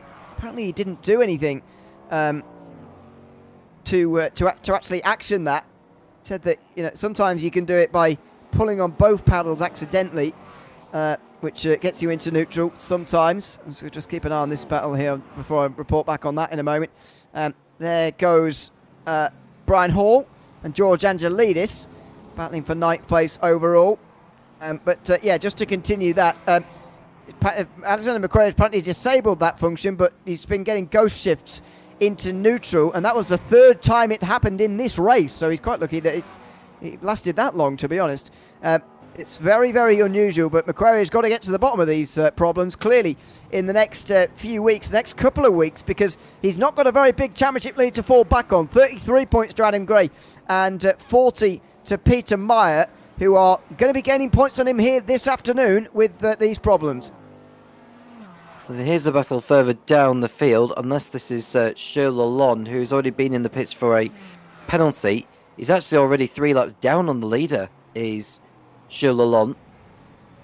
And the driver in 5th position in the race has been lapped by the leader, as that's Angelinas running wide. And just about holds on.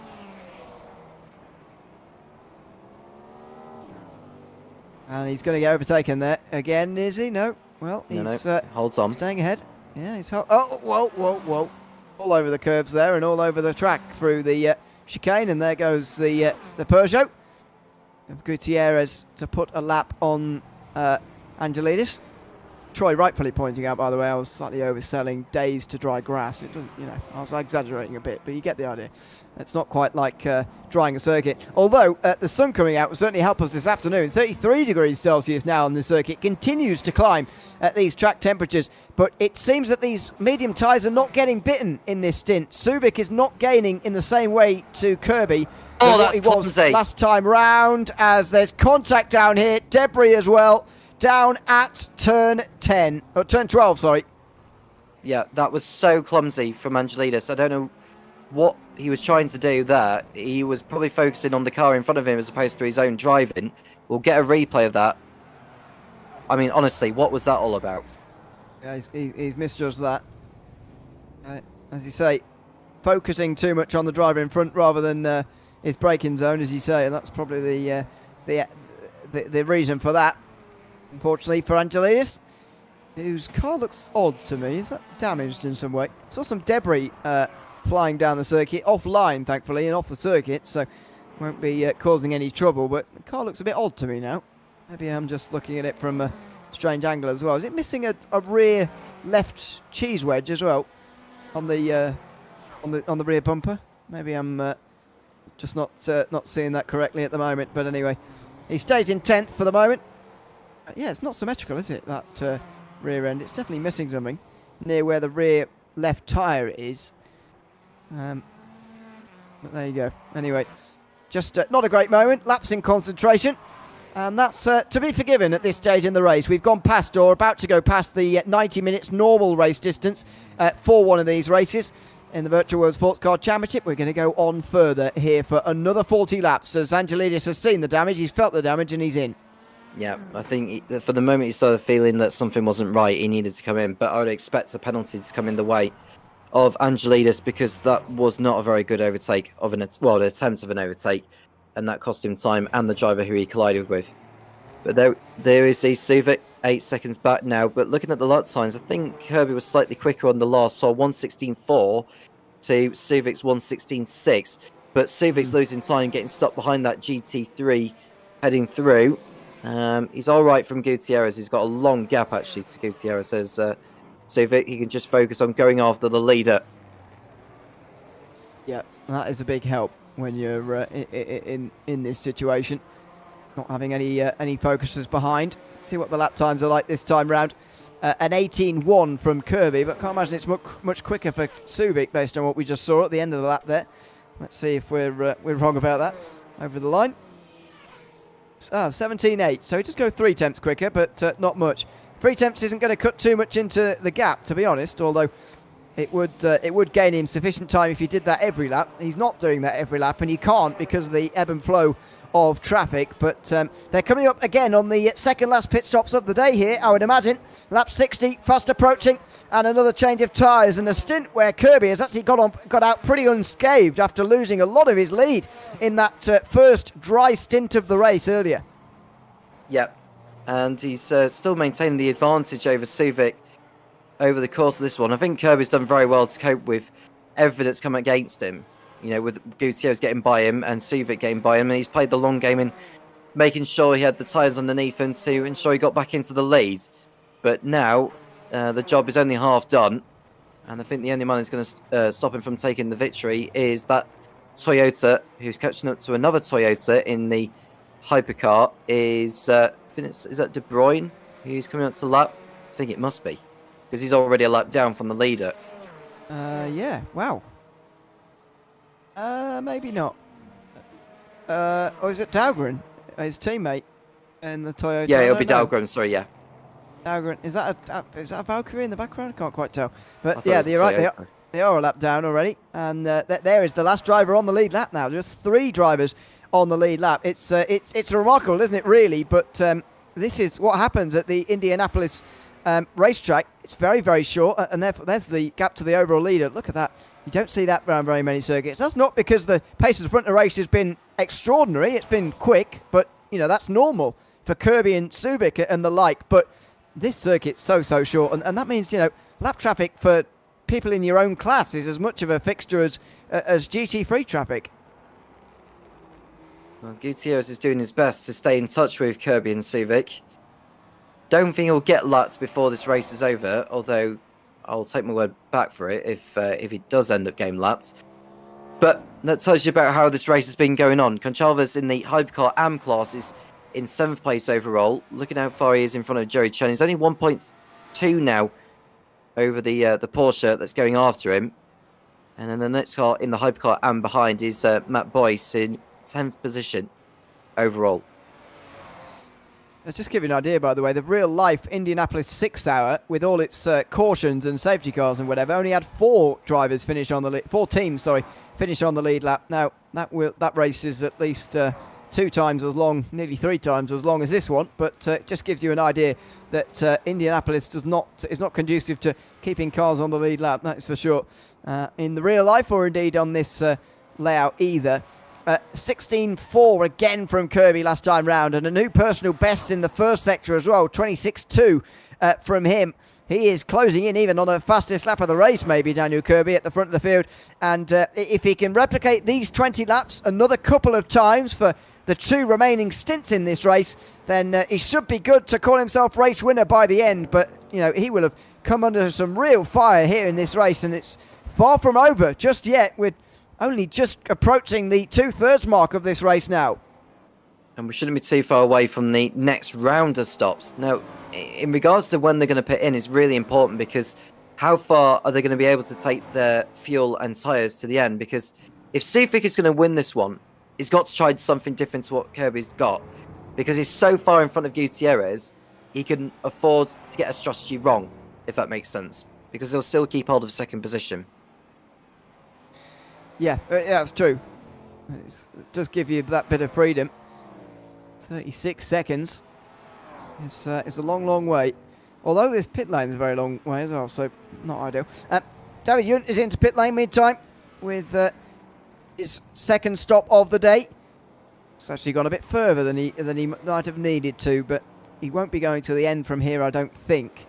No, probably not. It will be a shorter final stop. He won't need all the fuel last time round, but he will need to come in again. JT Tarmy has already been in for the penultimate time this afternoon, and we'll see what the gap is between those two in just a moment. David Yunt, of course, fought himself past JT Tarmy in the overcast conditions at the start of this stint. He is now looking to consolidate that through this pit stop. The gap will now continue to tumble as he leaves the pit lane now. He still has 15 odd seconds in hand, does David Yunt. That is a big lead. JT Tarmy's only coming around the final corner. This is exactly the day that David Yunt needed, and he's leading by some margin here at Indianapolis. Yep, and Tammy's got with it all to do, a long way back from David Yunt. And so it's down to Yunt to make sure he doesn't make any mistakes. How on earth he's been able to build that margin or find that amount of time over JT Tammy is extraordinary, quite frankly. It's a very big gap. A lot bigger than I would have expected, to be honest. Suvic's in. There it is. Yeah, wow. Subic is into pit lane. And so, will there be a change of call, a change of strategy from Subic? A change onto a new set of tyres, maybe? Well, he's going to change new tyres, but is he going to go on a new compound, is what I mean. Gutierrez is in as well, so surely Kirby will be in at the end of this lap as he comes around these final couple of corners at the moment and into the final chicanes as well. Subic doesn't seem to be changing at the moment, but we'll update you if it does. There comes Kirby into the pit lane. Watch out for the wet line. There it is. You can see it's still a feature of these parts of the racetrack that are not used quite as much, like the pit lane. The wet tarmac is still very much a fixture. And just as he comes in, Subic comes out again. Still on the hard tyres and with a big chase on in this next stint of the race. He could do without this, and there you go. He just gets out in front of that Toyota, but he is still in traffic. Yep, and he's got to get by the traffic. That's Benker in front, who has had a lot go against him this one with all the slides and spins he has had. He needs to not get involved in what Subic is doing here. He has no right to be involved in what he's doing, and so he slows and lets him go. There's a penalty given for Gutierrez. That'll be for speeding in the pit lane. You'd think so. Oh, that's Subic. Subic. Subic spins! Oh my goodness, is that the race? Is that the race decided here as Timon Subic spins through turn 7? We saw it earlier with Gutierrez when he was chasing Daniel Kirby. The pressure just getting to these guys. It's an outlap. It's the grass on the outside. Not as much grip out there. And he spins around through turn 7. What a crucial moment that could be in the context of this race. Daniel Kirby was in the pit lane at the time. He might well have no idea that even happened. But he's rolling again now. A new set of medium tyres, and it will be a new replenished lead for the race leader, Daniel Kirby, in that Cadillac. Just as we approach 1/3 of this race remaining, he's been given another lifeline here, Kirby, by another one of his chasers. This time, Timon Subic going into a spin. He pushed too hard on cold tyres, did Subic. Didn't he do that before on the previous stint where he tried to push and went too deep and ran wide? Yeah, he did. You're right. Yeah, didn't learn from the first time. Pushed too hard too soon. Yeah, you're absolutely right. I thought it was on the transition to the wet tyres to the dries, which would make more sense. It might have been 2 stints ago, actually, but you're absolutely right. He did go too deep on the brakes in the first couple of braking zones as he was on the dry tyres. As I say, I thought that was a dry tyre thing, but actually, you know, as you say, getting up to temperature is just as much of a phase where you have to just be careful as, you know, going on to the dry tyres from the wets. And unfortunately for Subic, he just wasn't there. Well, that's given Kirby some breathing space. I mean, in my honest opinion, I think Kirby would still be in the lead by a second or two without Subic's spin. I mean, feel free to argue that, but I think Kirby would still have enough of a margin to maintain the lead. And he could just breathe easy. Well, to be fair, with the amount of laps we've got left, there could still be one more pit stop to come. Oh, there is, yeah. There's definitely one more pit stop to come.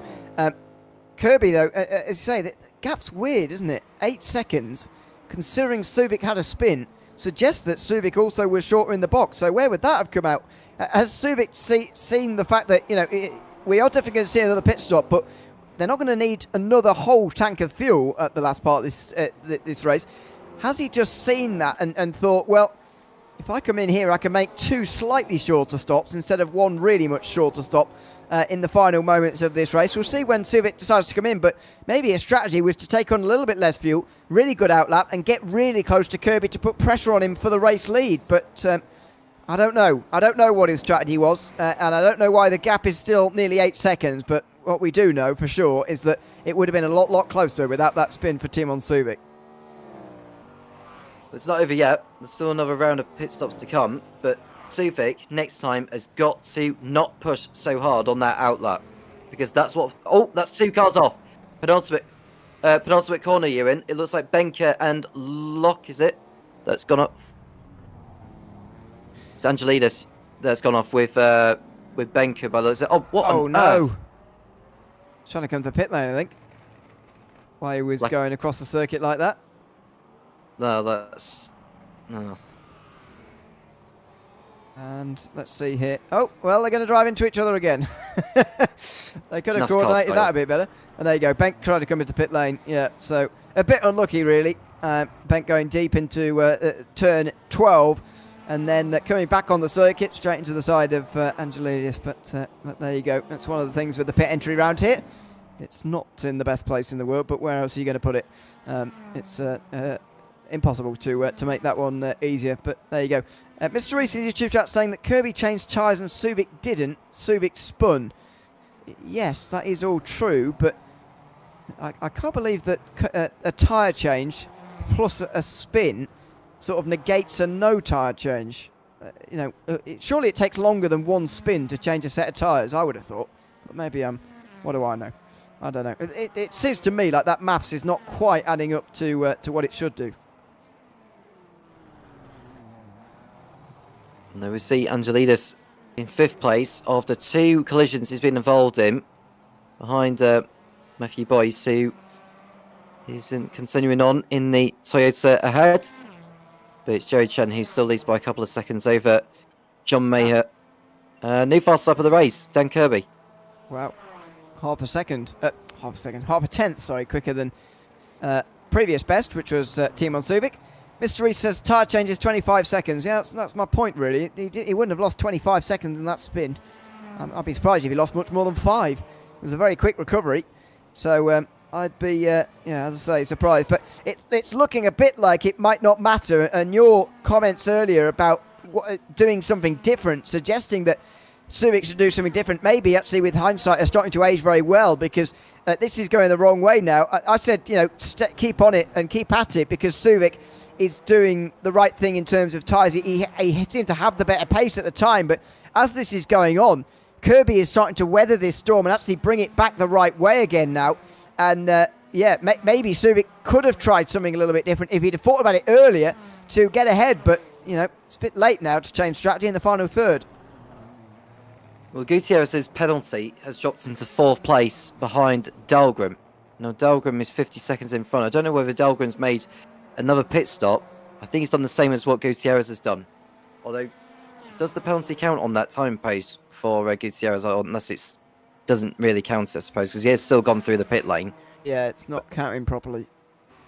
It says that David Yunt hasn't been in today, so I'm not going to believe that. Particularly. David Yunt has stopped. We've seen him. So there you go. I wouldn't necessarily take that as gospel from in there. Does seem like a long time to lose from a penalty, doesn't it, from Gutierrez? Very long. Oh, yeah. So Dahlgren hasn't been in. Yeah, there we go. We've really got to pay attention here because the pit stop counter's not doing us any favours, particularly. Dahlgren is in, and I'm not sure he'll be able to stretch that to the end, but he might give it a go. We'll wait and see. Mr. Reese has given us some more maths on that spin. I'm still not sure it's adding up. Minusing the 10 seconds that Kirby was ahead, 15 seconds for a spin's quite accurate, but that doesn't make any sense, I don't think, unfortunately. I'm not seeing how this works at all. 1 plus 1 is not equaling 2 there, I'm afraid. I think what Mr. Reese is saying is that adding those two together, I think he would have said that Subic would have been ahead by 5 seconds. This is a spin from... This is De Bruyne, isn't it, at turn number 1. Yeah. And that's Benker, who thankfully has not collided with him. And Sean Kelly as well. Sean Kelly, yeah. No, both of them were there. No, Bank was there, and Sean Kelly was there as well, but they're in the same looking car. There goes Angelidis wide. Oh, round the outside for Subic. These are the crucial moments of this race, getting through traffic, and Subic can't afford to lose much more time now. He lost 2.1 that last time round, and he has got to get quicker, and indeed get through this traffic more efficiently, rather. It's not quite hard to get quicker, but, got to get through the traffic more efficiently. 7/10 of a second gain in Sector 1. He needs a lot more of that. Just the top 2 on the lead lap now, Kirby and Subic. As we continue to wind down the laps. 32 to go, including this one. Or 33, we're in the rather. final third. Well, whatever, something like that. The 101 makes it a lot more hard to work out, doesn't it? But we have to do it for the formation lap, so whatever. Yes, anyway. It's not long to go. And Subic has got to start to gain some time in this race. Out onto the front straight again for Subic. And may well still come to rue that spin, whatever we think of the amount of time lost. He gains 2.3 seconds, so effectively negates the lap before that. 22 laps to go. 32. God, going mad. 32 laps to go here in this race. And you saw the traffic in front. That will be playing a big role in what Kirby's seeing as the time lost at the moment. However, Subic has just got to see that and think, not roll his eyes and think, oh God, loads of traffic. Got to think, I've got to get through that traffic more efficiently than Kirby. And remember that 10 seconds is not a big gap. It's not a big gap, but it doesn't help when you got a GT3 like what Suvic's going through now. I just hope he's aware that Suvic is coming through. That'll be one of the AMs of GT3, won't it? Is that Peter Meyer that's just getting... Adam Gray that's just getting out of the way of Suvic there. Suvic through at last, but he would have lost time. Whereas Kirby, I don't think, had any traffic to deal with on that lap. Are we waiting for a pit stop for Peter Meyer? 30 seconds in front of Adam Gray, where Adam Gray has been leading for a lot of this race today. So I wonder whether Peter Meyer is not stopped yet, and maybe he's doing a different strategy, but that's a big lead for Meyer suddenly. Oh dear, and a big slide as well through that chicane. But much needed. If Meyer wins this race, I think he'll be almost level with Gray. And they'll both gain on Alexander McQuarrie, who will need to get those technical difficulties sorted out in 2 weeks' time for the next round of this championship. And the GT3 AM Championship might well just be back on again. We haven't got too long left here at Indianapolis, but we have got another round of stops to come involving the top two. Suvic has lost ground on the previous lap, hence why the gap has gone up to nearly 14 seconds. And we're looking at Jerry Chen in P7, who's running about 5 seconds clear over Vinicius Goncalves, who has done well to get up to where he is, considering that Meyer has dropped down the order since his last stop. So he's got a bit of a fight on his hands to come back into the fray with Jerry Chen for the Hypercar and win. Yep. Chen now the leader after a long time in second place and third place and another places further down the field. This is a big gain of points for Chen if he can keep it this way. He is currently 51 behind. He needs a big gain, and he might well get it. It will be... there's only been one time since Imola in this season. Imola was all the way back in early April. Only once since then has he gained any points on John Mayer. It's just been a slow extraction of the gap, unless you count the Qatar race that John Mayer wasn't at. So I've technically gained there, I suppose, but that doesn't really count. It hasn't beat him in a race since Sebring all the way back in March. It has been a long season for Jerry Chen to try and get an opportunity like this. He had a half chance at Circuit of the Americas 2 weeks ago. Couldn't quite hold on for John Mayer. I think that's one of the headlines that really gets missed when we think about that Circuit of the Americas race. We're talking all day about the last lap finale, and a great race it was between Kirby and Moling at the end. But actually, there's another great race for a class-winning Hypercar AM going on, and Jerry Chen just landed on the wrong side of that. I mean, it looks like Benk has been in the wars for at least the third time in this race.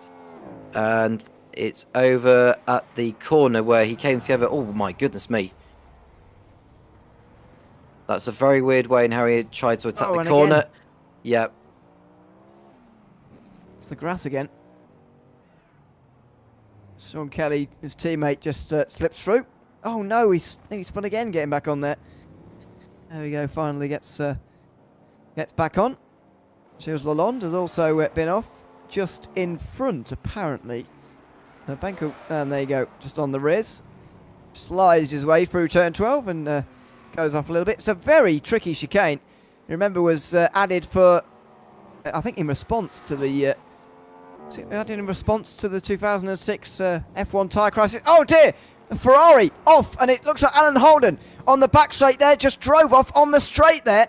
It's not even anywhere near a corner. He just a 360. He gets back on the circuit again, right in front of Peter Meyer for an overall position. No idea what that was all about. I don't know how on earth he's managed to do that. He's probably caught the grass on the outside. Yeah, but why? Why is he doing that for?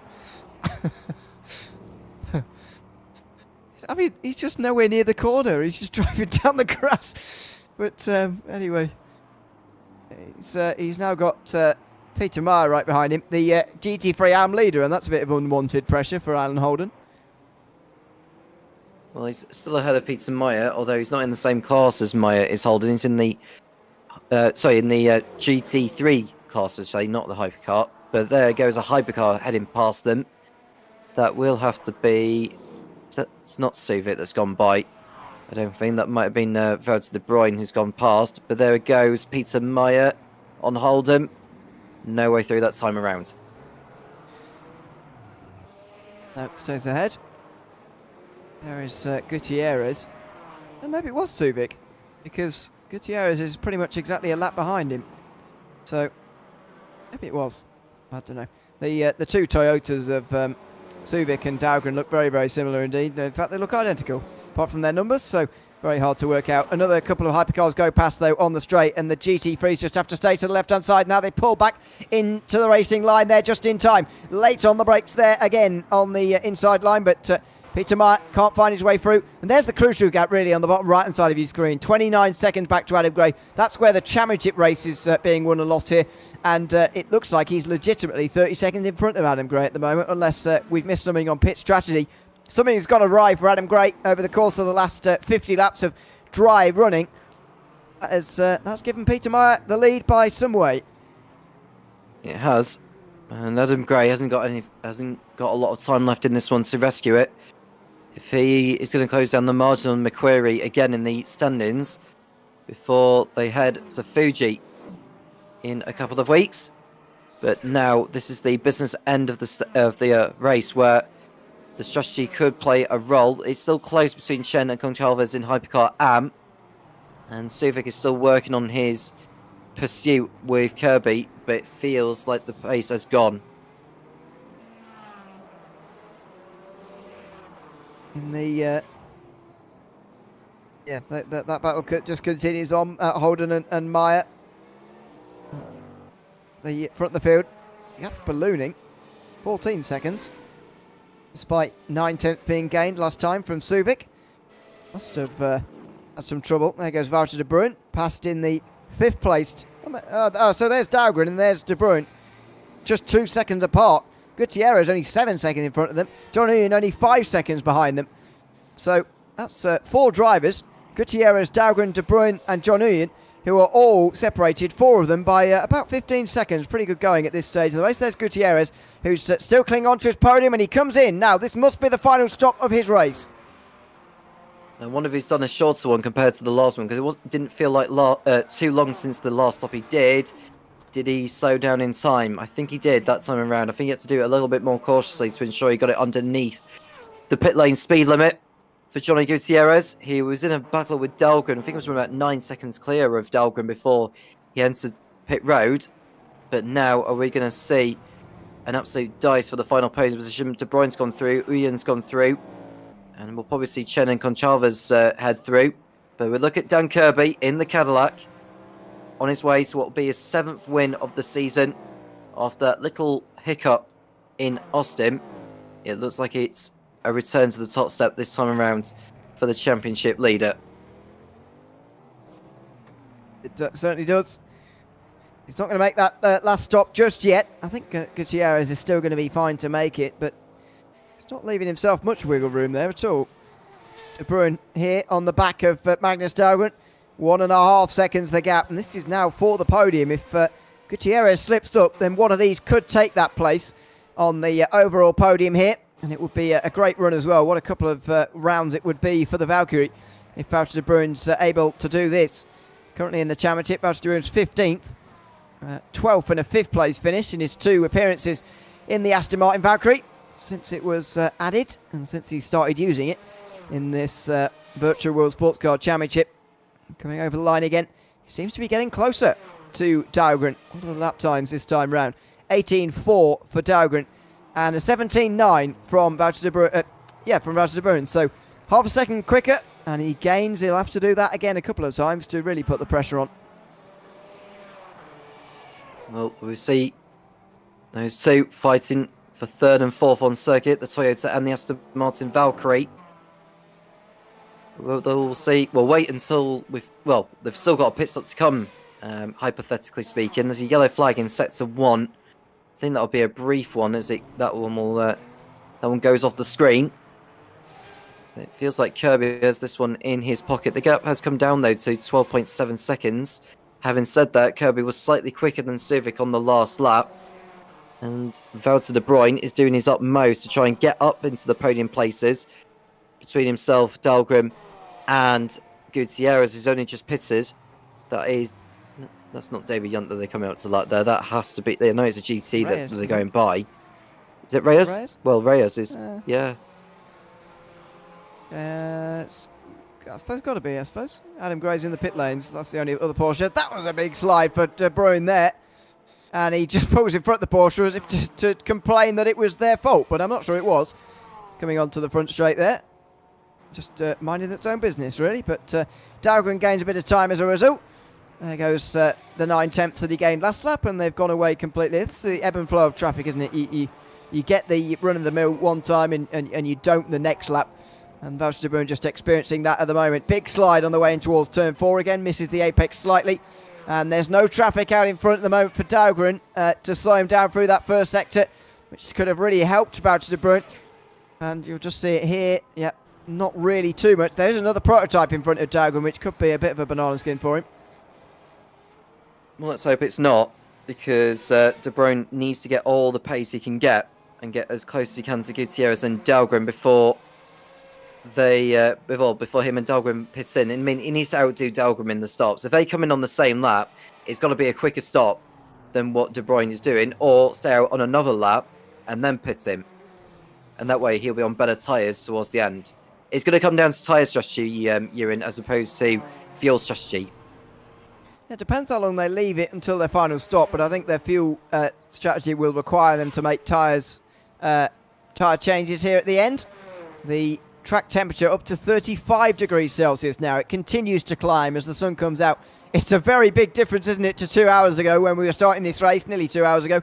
It was raining, pouring, and, we weren't snoring, that's for sure. It was a very exciting start to the race, but it was a very, difficult one for all of these drivers to begin with.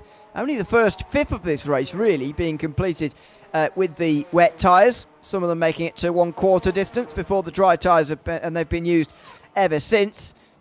And the advantage that those all-wheel drive cars, those Toyotas especially, have had around this circuit have just gone away in the last 50 laps or so, because certainly the last 40 laps, as Timon Suvic has struggled to close those last 10 seconds to Daniel Kirby to really make this race for the lead interesting. Unfortunately, he's just a little bit too slow for Kirby at the moment, who looks like he's got the measure for him just at the moment, but anything can happen in these final 20 laps as it is. And we've got retirement for Sean Kelly. That's the second one out of this one, if you want to count McCreary as well. We'll find out exactly what happened to Sean Kelly in a moment. But we are looking at Dahlgren and De Bruyne in 3rd and 4th places respectively. Now, Gutierrez, who pitted in not too long ago, he's setting lap times at the low 119s. Dahlgren and De Bruyne are setting lap times in either the high 18s or the high 17s. So they are clearly still quicker, albeit they are running less fuel compared to what Gutierrez is running. And we've also got another retirement, and Angelidis is gone from this one. Oh, that is a shame. Angelidis was having a good run. Of course, contact with Guillaume Benker not so long ago. Not the reason for his retirement, but the reason for his damage. Not sure what's happened there. Oh, Sean Kelly looks like he's run out of fuel, doesn't he? That is absolutely heartbreaking for him. He gave up on trying to coast it back. Oh, did Angelidis do the same? I wonder if he's done the same. That's not the pit stop, is it? Well, I was going to say that's the fast lane he stopped there, not the not the box.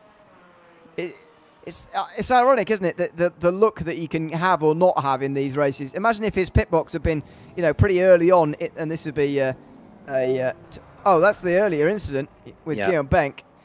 That's where he lost his rear left, and this is those are the two things we've got of him, which are not particularly close together. But as you say, the irony being that if he'd have had one of those early boxes, he would have been fine, and he would have coasted into his box and got away with it. But his pit box is not early enough. He didn't save enough fuel. He didn't pit at the right moment, and he's unfortunately out of this race. No way back in Fact 2. You are out of the race for good. Yeah, De Bruyne had a spin just before he came into the pits. So he's lost time, and that's his chance of a podium gone, for sure. Unless there's more trouble here. Oh, was that contact for holding with Suvic or Dahlgren? They're both on the podium, and they're both chasing results at the moment, both chasing podiums. As things stand, one a win and one 3rd place. We'll see which of them that was. Making contact with Holden through the very fast chicane as it was, but Holden could keep it on the road. And he's still 3rd, by the way, behind David Yunt and JT Tommy. That was more... He's getting battered from pillar to post, isn't he? He'll be flashing his lights here again on the front straight. It wasn't too obvious because the sun's shining, but I'm sure he was. And yeah, it's another way in which these GT3s do get battered around sometimes from the prototype drivers. So that's De Bruyne coming out of the pit lane now. He's well and truly behind Gutierrez, and he's even behind Brian Hall. So Valtteri De Bruyne could well be finishing outside the top 5 at this rate. I wonder when Chen and Goncalves will come in for their last starts, because they've only pitted twice, those two, and it's expected they'll pit in again. But I don't expect the stop to be as long as what we've seen from Gutierrez and De Bruyne. No, generally, the longer they go here, the shorter the stop's going to end up, with the less amount of laps remaining, less than 20 to go now for everybody. Maybe even less for some who are going to get lapped a few more times before the end of this race. Here comes Suvic into pit lane. You can see the different line he was taking there just to maximise the entry. It's something worth practising at any circuit, but especially this one. It's a pretty precarious pit entry, and it's effectively the pit entry road has almost been halved in size because of the wet patch there you've got on the outside, making it very difficult. So these are going to be 19 laps that he is going to have to try and gain on Kirby. Now, the outlap, vital not to push too hard. Kirby just needs to take it easy. When is he going to respond to Suvic? Got a very aggressive all capitals message coming in about if we do another race at Indianapolis, please use the 2007 Formula 1 version. Any preferences? Any thoughts? From me, James says they're both boring. I'm not sure I disagree too strongly with that, to be honest. Any preference at all, Tom? I wouldn't mind using the oval banking of the old turn 13, Yeah. but I can understand why. I can understand why they've put this chicane in. Yeah, I did like the big oval section, the big long straight. But you know, if we sort of take out that chicane and sort of keep the fast chicane we've got on the back straight, the lap time would be about a minute. I think it almost feels too short, doesn't it? So maybe the 2007 out is the way to go, and not a mix and match. Although I don't like the slow chicanes through the middle sections 2007 out. Or is 2007 the one with the faster chicanes there through what is now turns 7, 8, and 9, or does it have those proper hairpins that it used to have? No, it was like a hairpin. It was like a hairpin. Oh, So instead of going they were a bit through the rubbish. chicane, yeah, so it went through a hairpin and then a right-hander back onto the back straight, and then it's a left, and it's 2 hairpins, a right hairpin and a left hairpin, and it just feeds you back onto towards the oval. Yeah, this bit here. I thought those hairpins were a bit rubbish, to be honest, in the middle sector, but there you go. You probably need them to slow down the lap time. As I say, otherwise the lap time's going to be a minute long. And it stresses the engine. So there are points on the circuit where the engine needs to be calmed down a little. Oh, that's true. As Kirby comes into the pit lane, we'll see what the gap's going to be at the end of this. Simon Suvic was 12 seconds behind before. He very nearly went a lap down there in his latest pit stop, but he goes over the line again, and Kirby begins his final pit stop of the race. Now, if something has gone wrong for Kirby, then he's going to have a real race on in this final 17 laps as we've got at the end of this one. However, we don't expect that to be the case, and he might even have more than 12 seconds to play with in the final stint of this race. Well, as far as we know, Civic's not pushed too hard on the outlap. He's probably learned from the previous couple of occasions where he'd gone wide and spun. Now he has to make do with the traffic, which is going to be no problem to him there. That's the number 44 getting out of the way. Adam Gray, I believe that was, who is not getting involved, and so he shouldn't. But where is Kirby? Is he still in his box, or is he on his way? He, don't know. We'll find out.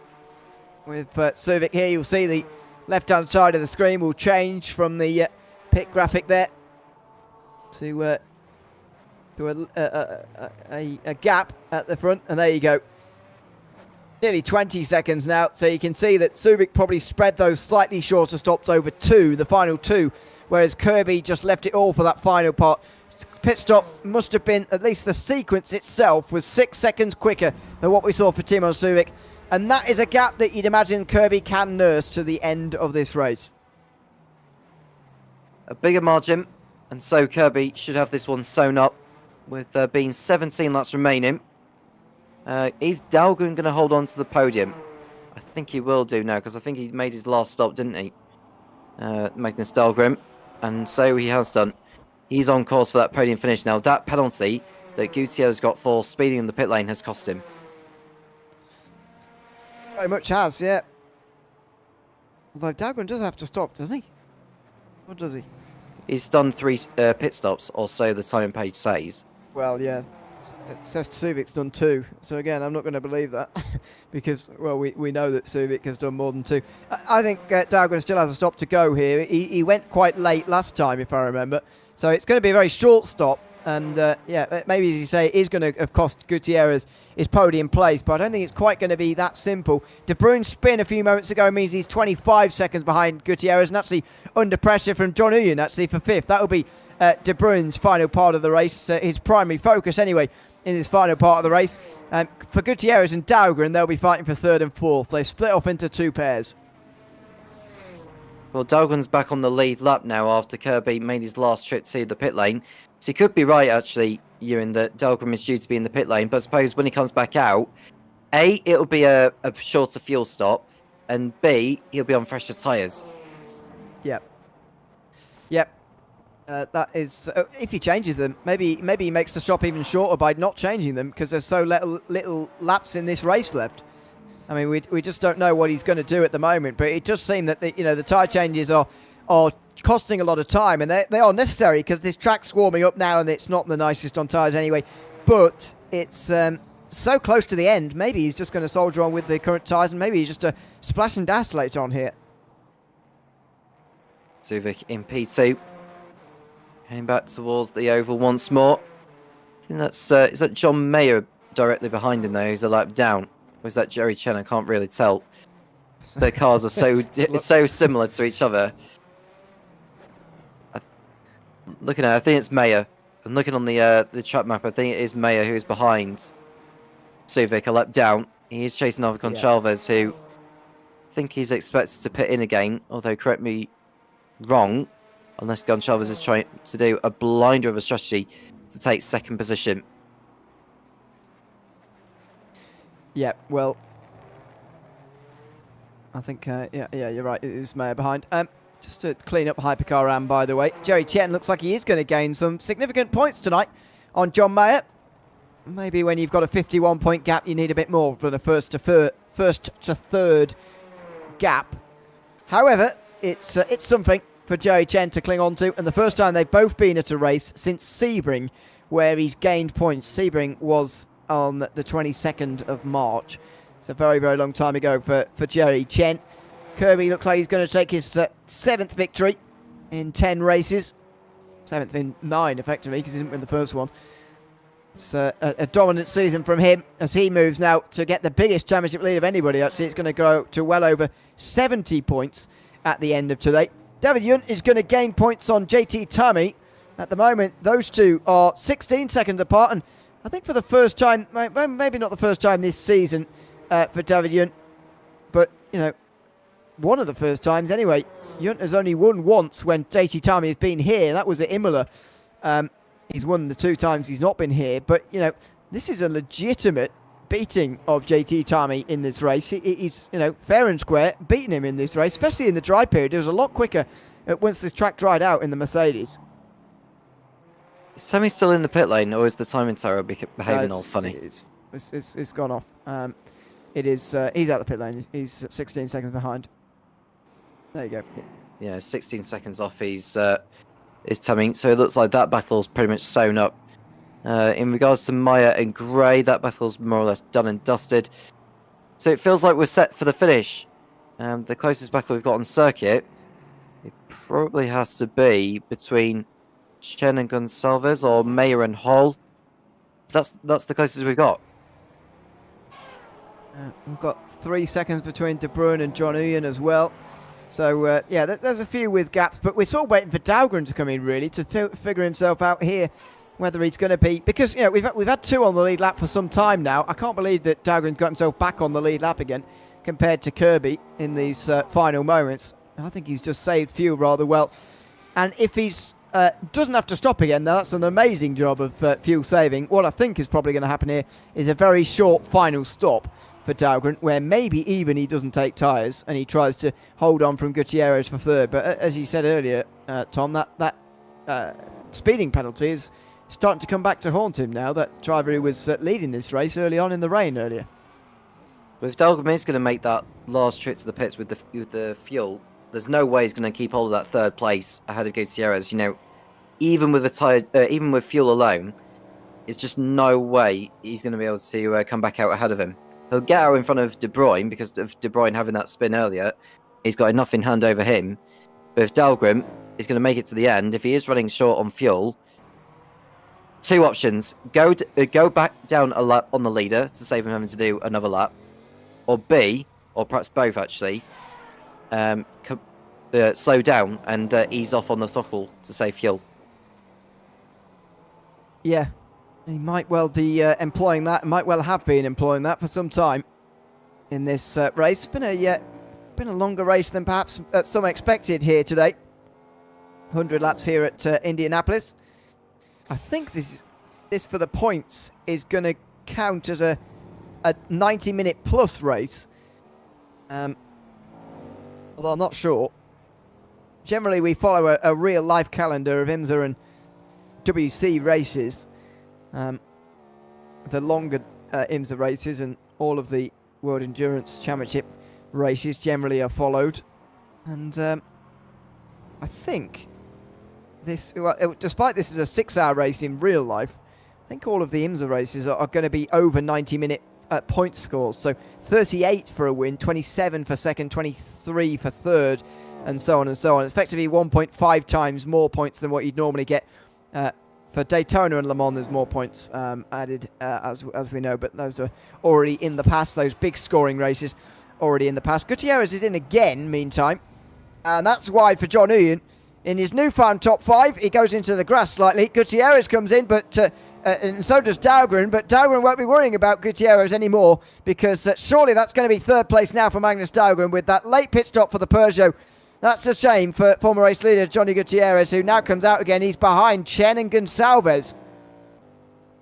I wonder why he came in. Probably didn't put in the right amount of fuel, as we see someone else go off at turn number 7. Bank again having... oh dear. Who's that? Is that him still in the grass? Bank maybe. Through the middle sector. But anyway, he is... here he is in replay. Seems to be a long way off there. Oh, he's misjudged that completely. Oh, wow. Bounces over the curves and into the wall. Well, he has had some trouble tonight, Bank. And I have a... Well, that was slightly strange. Now he's in the wet grass, and he will take a while to get out of there. But yeah, he is. He's not had a good evening, Guillaume Benck, unfortunately. He's remarkably though in the top 5 in the Hypercar Rams, and that shows what you can manage if you just soldier on in these races. You can get good results because the attrition rate is generally high in the longer races, and we've seen 4 retirements now, or at least 3. And just by carrying on, Guillaume Benck has got himself a solid result in Hypercar Ram. 10 laps now to go. And we see Kirby, who's continuing to filter his way through the traffic. Nearly 20 seconds clear over Suvic. And Dahlgren has got out in front of De Bruyne. He's got 12 seconds in hand over him, so he does not need to rush anything. John Uyan, who's had a terrific race so far, running in 5th place, he's closing in on De Bruyne. So we'll keep an eye on those two in that respective battle.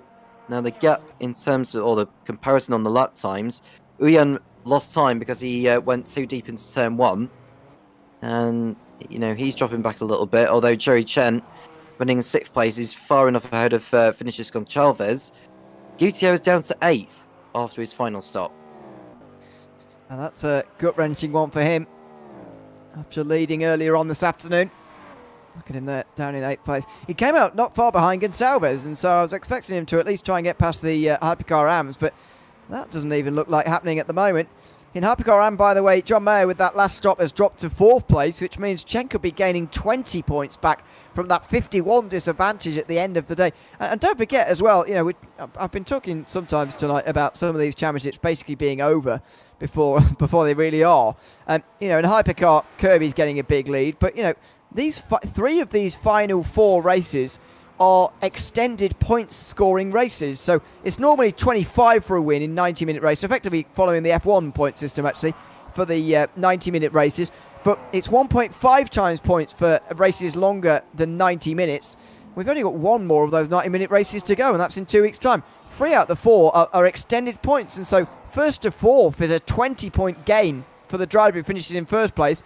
And, you know, only one of those, and Jerry Chen gains nearly half of his disadvantage to John Mayer in one evening. That shows you that none of these championships are really over, especially in Hypercar AM, GT3 and GT3 AM as well. Well, it's all still to play for in the remaining races, as we see the sky beginning to darken and the headlights are coming on. So it could well be a little bit of a darkness ending to this 100 laps of Indy, of the VWSC Modern Championship. And we spoke about Gilles Lalonde in this race. He had his moment in the spotlight, and he's running in 13th position and not really doing a lot because he has made a lot of mistakes, as well as putting together some strong laps when we were at that crossover point from being from wets to slicks. Yeah, it was a difficult point in the race. We saw pretty heavy rain, very heavy rain in qualifying actually. It was still raining at the start of this race. 100% wetness off the line according to the timing, and that was quickly blown away. You can see here we're almost on a completely dry circuit now. You do well to find the wet parts of the track now. The wet line not really a feature anymore. The circuit has very much dried out. It's just rubbing in again as we continue on here. We've had nearly 80 laps of dry tyre running, really. About 3/4 of this race in pretty much completely dry conditions. And just for future reference, it's not going to rain in Bahrain, but despite the name, it could rain at Fuji or Road Atlanta. So I guess one big takeaway from this that is worth remembering for those next 2 races especially is if it rains again, the fortune definitely favoured those who went onto the dry tyres maybe earlier than was intuitive.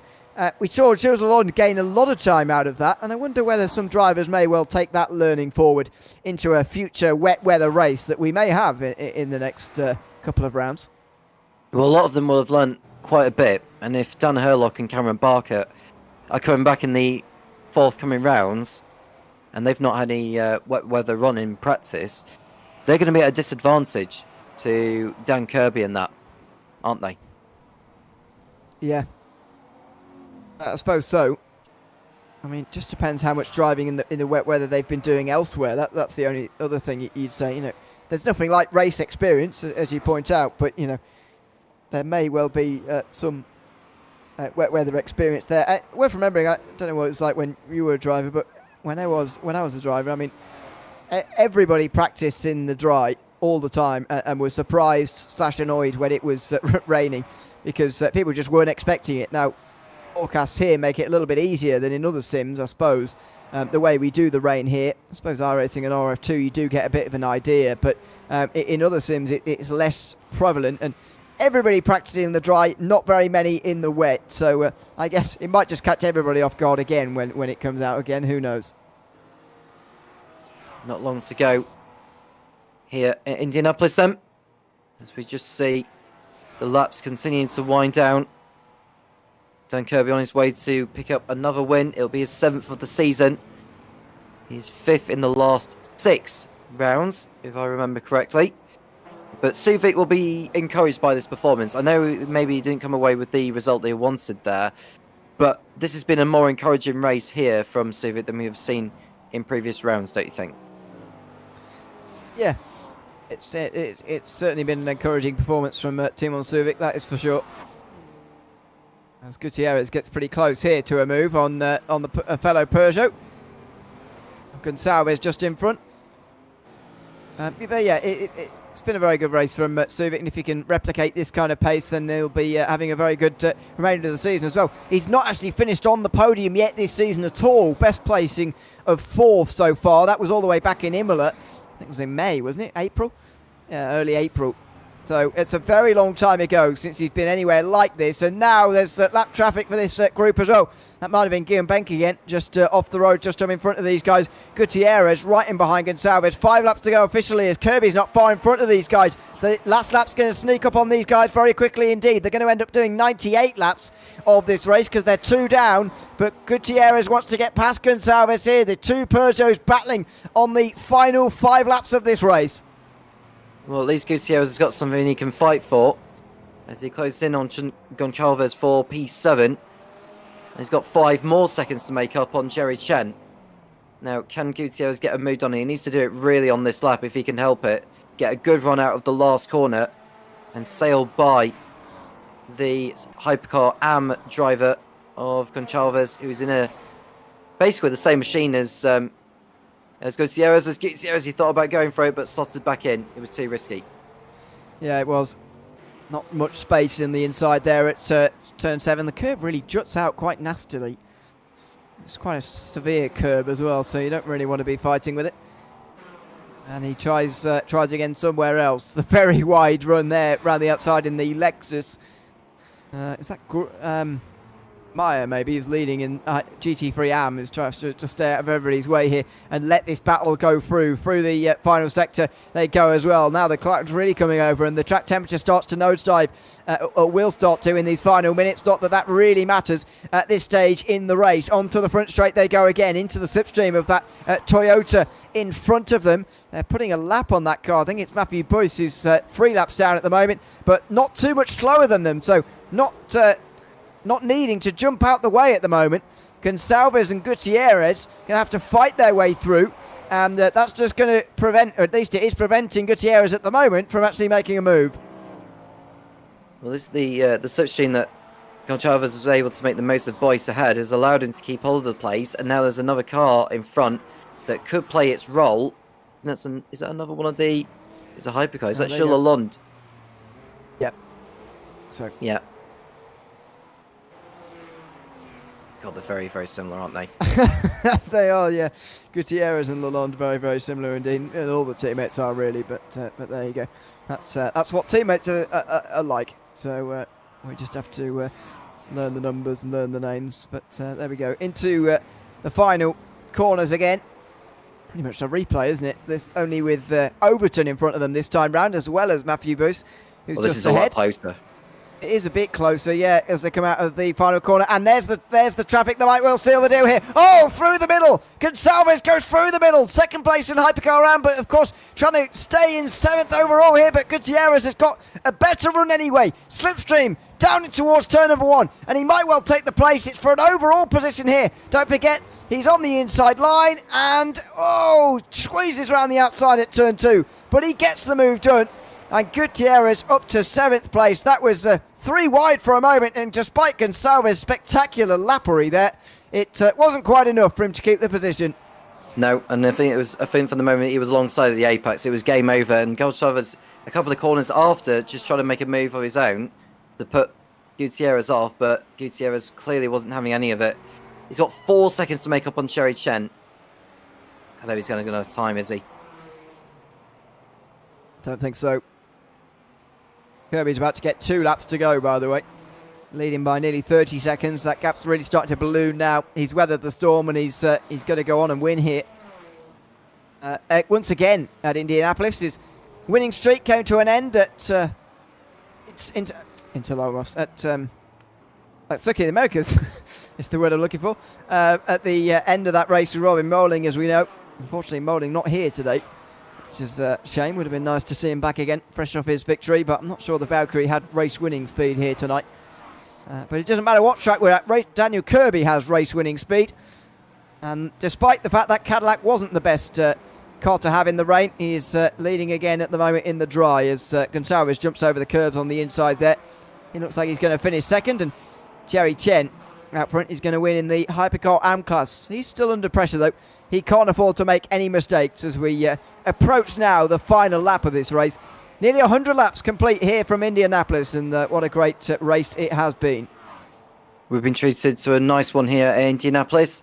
And Dan Kirby, through all the starts, basically just not put foot wrong at all. And this is a well-deserved victory, has to be said. Suvic came close, but yet so far. And this man, well, you can't really complain about how brilliant he has been over the course of the season. And we've got Benker in the pits now, and that just sums up his day. Yeah, DNF. But not going to lose any places, not going to lose too much sleep over that, I don't think either. Just had a difficult day, unfortunately. And it has been a difficult day for many. You know, we couldn't have thrown too much more at these guys. Tight circuit, lots of traffic out there again. 25 round this circuit feels quite claustrophobic. And rain earlier on in the race as well. This one has thrown a real test in front of these guys. Hats off to those who are about to win their classes as well. Jerry Chen, David Yuntz over JT Tummy quite convincingly. And of course, Peter Meyer taking another step closer to leader Alexander McQuarrie, who's had another day to forget. Unfortunately, his fifth engine this season is gone through. And that means he will take a big hit in the points as well. His gap might well be down below 30 at the end of today. And when you consider there's 38 for the win in 2 of the remaining 3 races, you start to understand the difficulty he could be under in those final moments. Meantime, Daniel Kirby is in the final corners here from the 100 laps of Indianapolis. He's going to put one last lap on the Porsche and come round the final corner to win again in the Virtual World Sports Car Championship. His 7th victory in the last 9 races. This season in 2025 has very much belonged to him.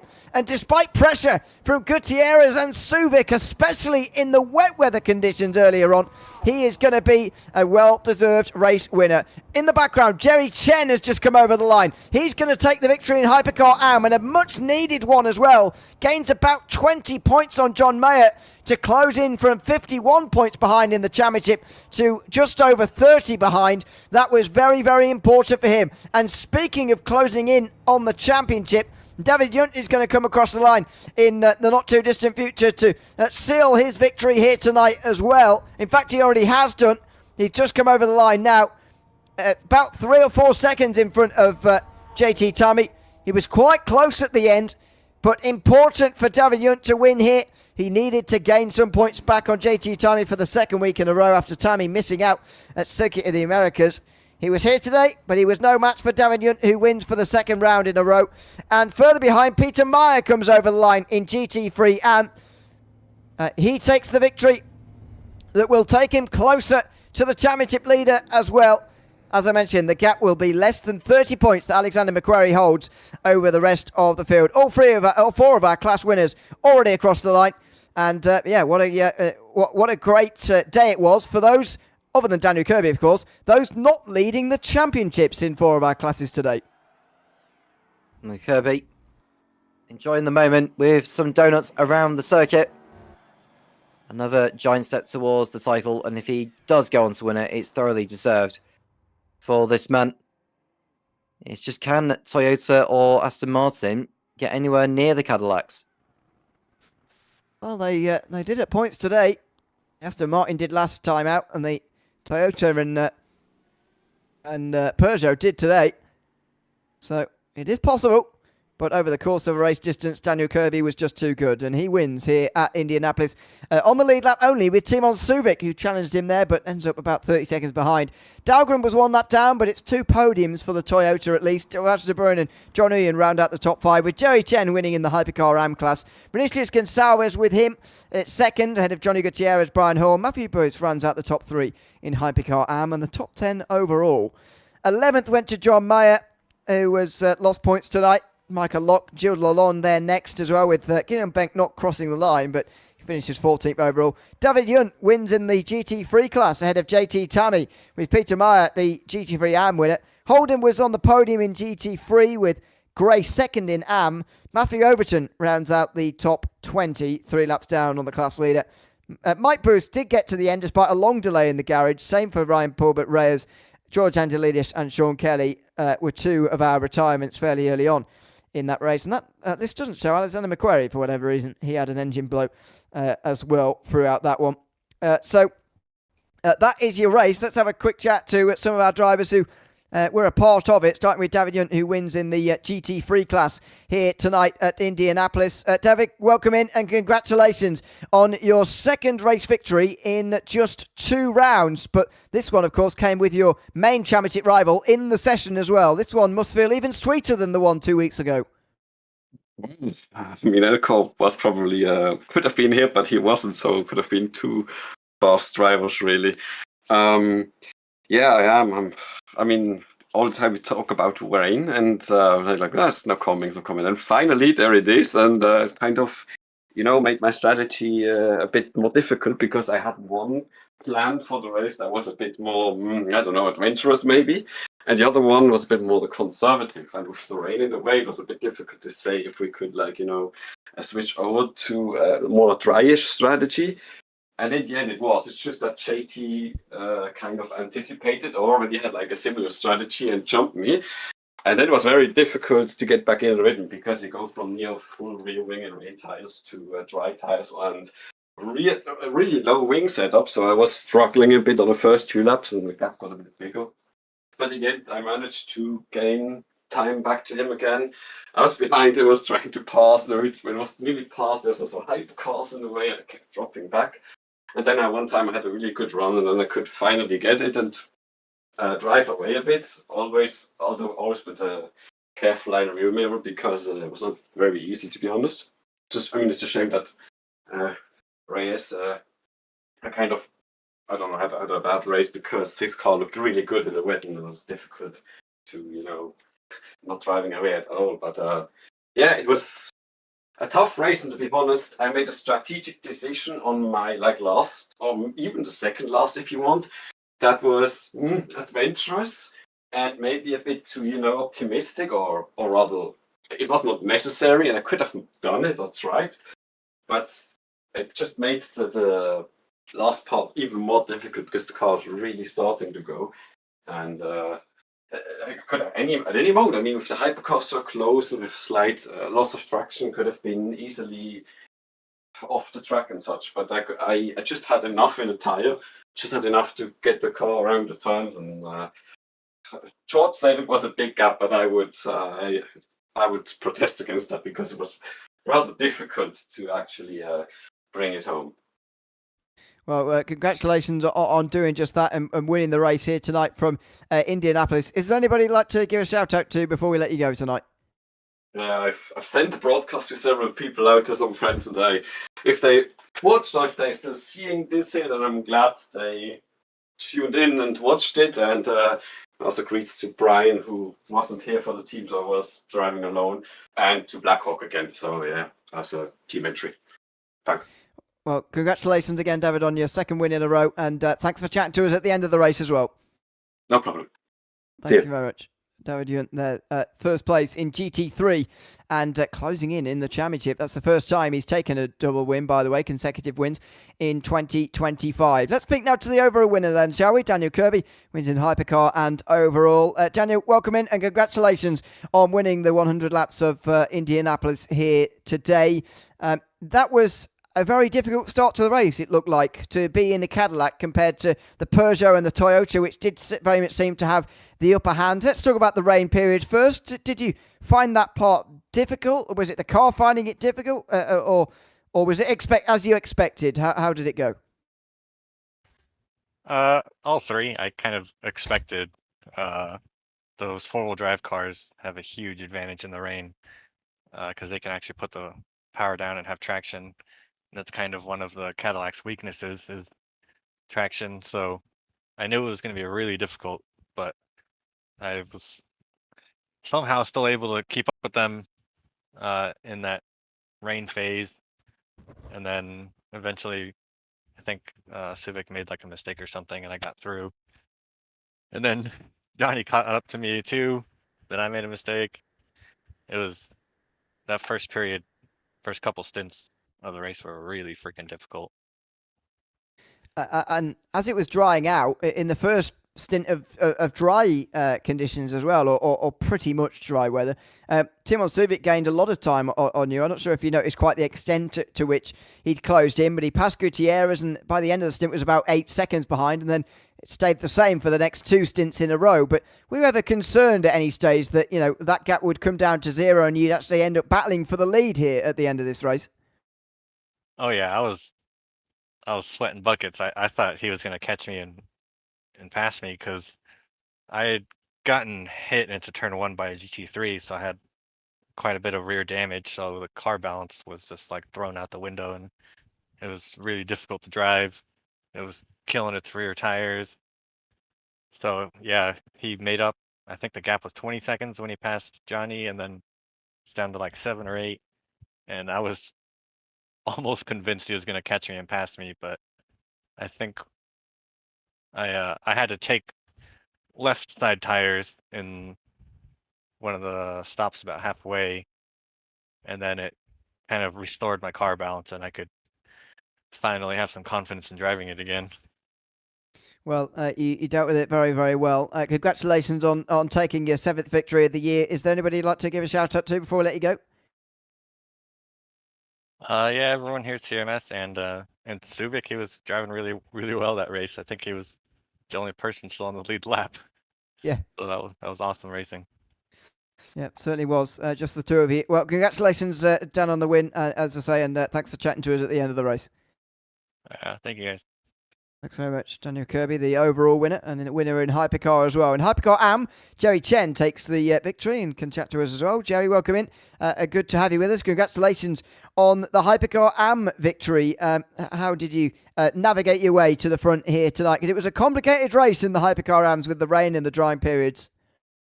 Yeah, thanks, guys. Yeah, it was very difficult and a lot of hard work.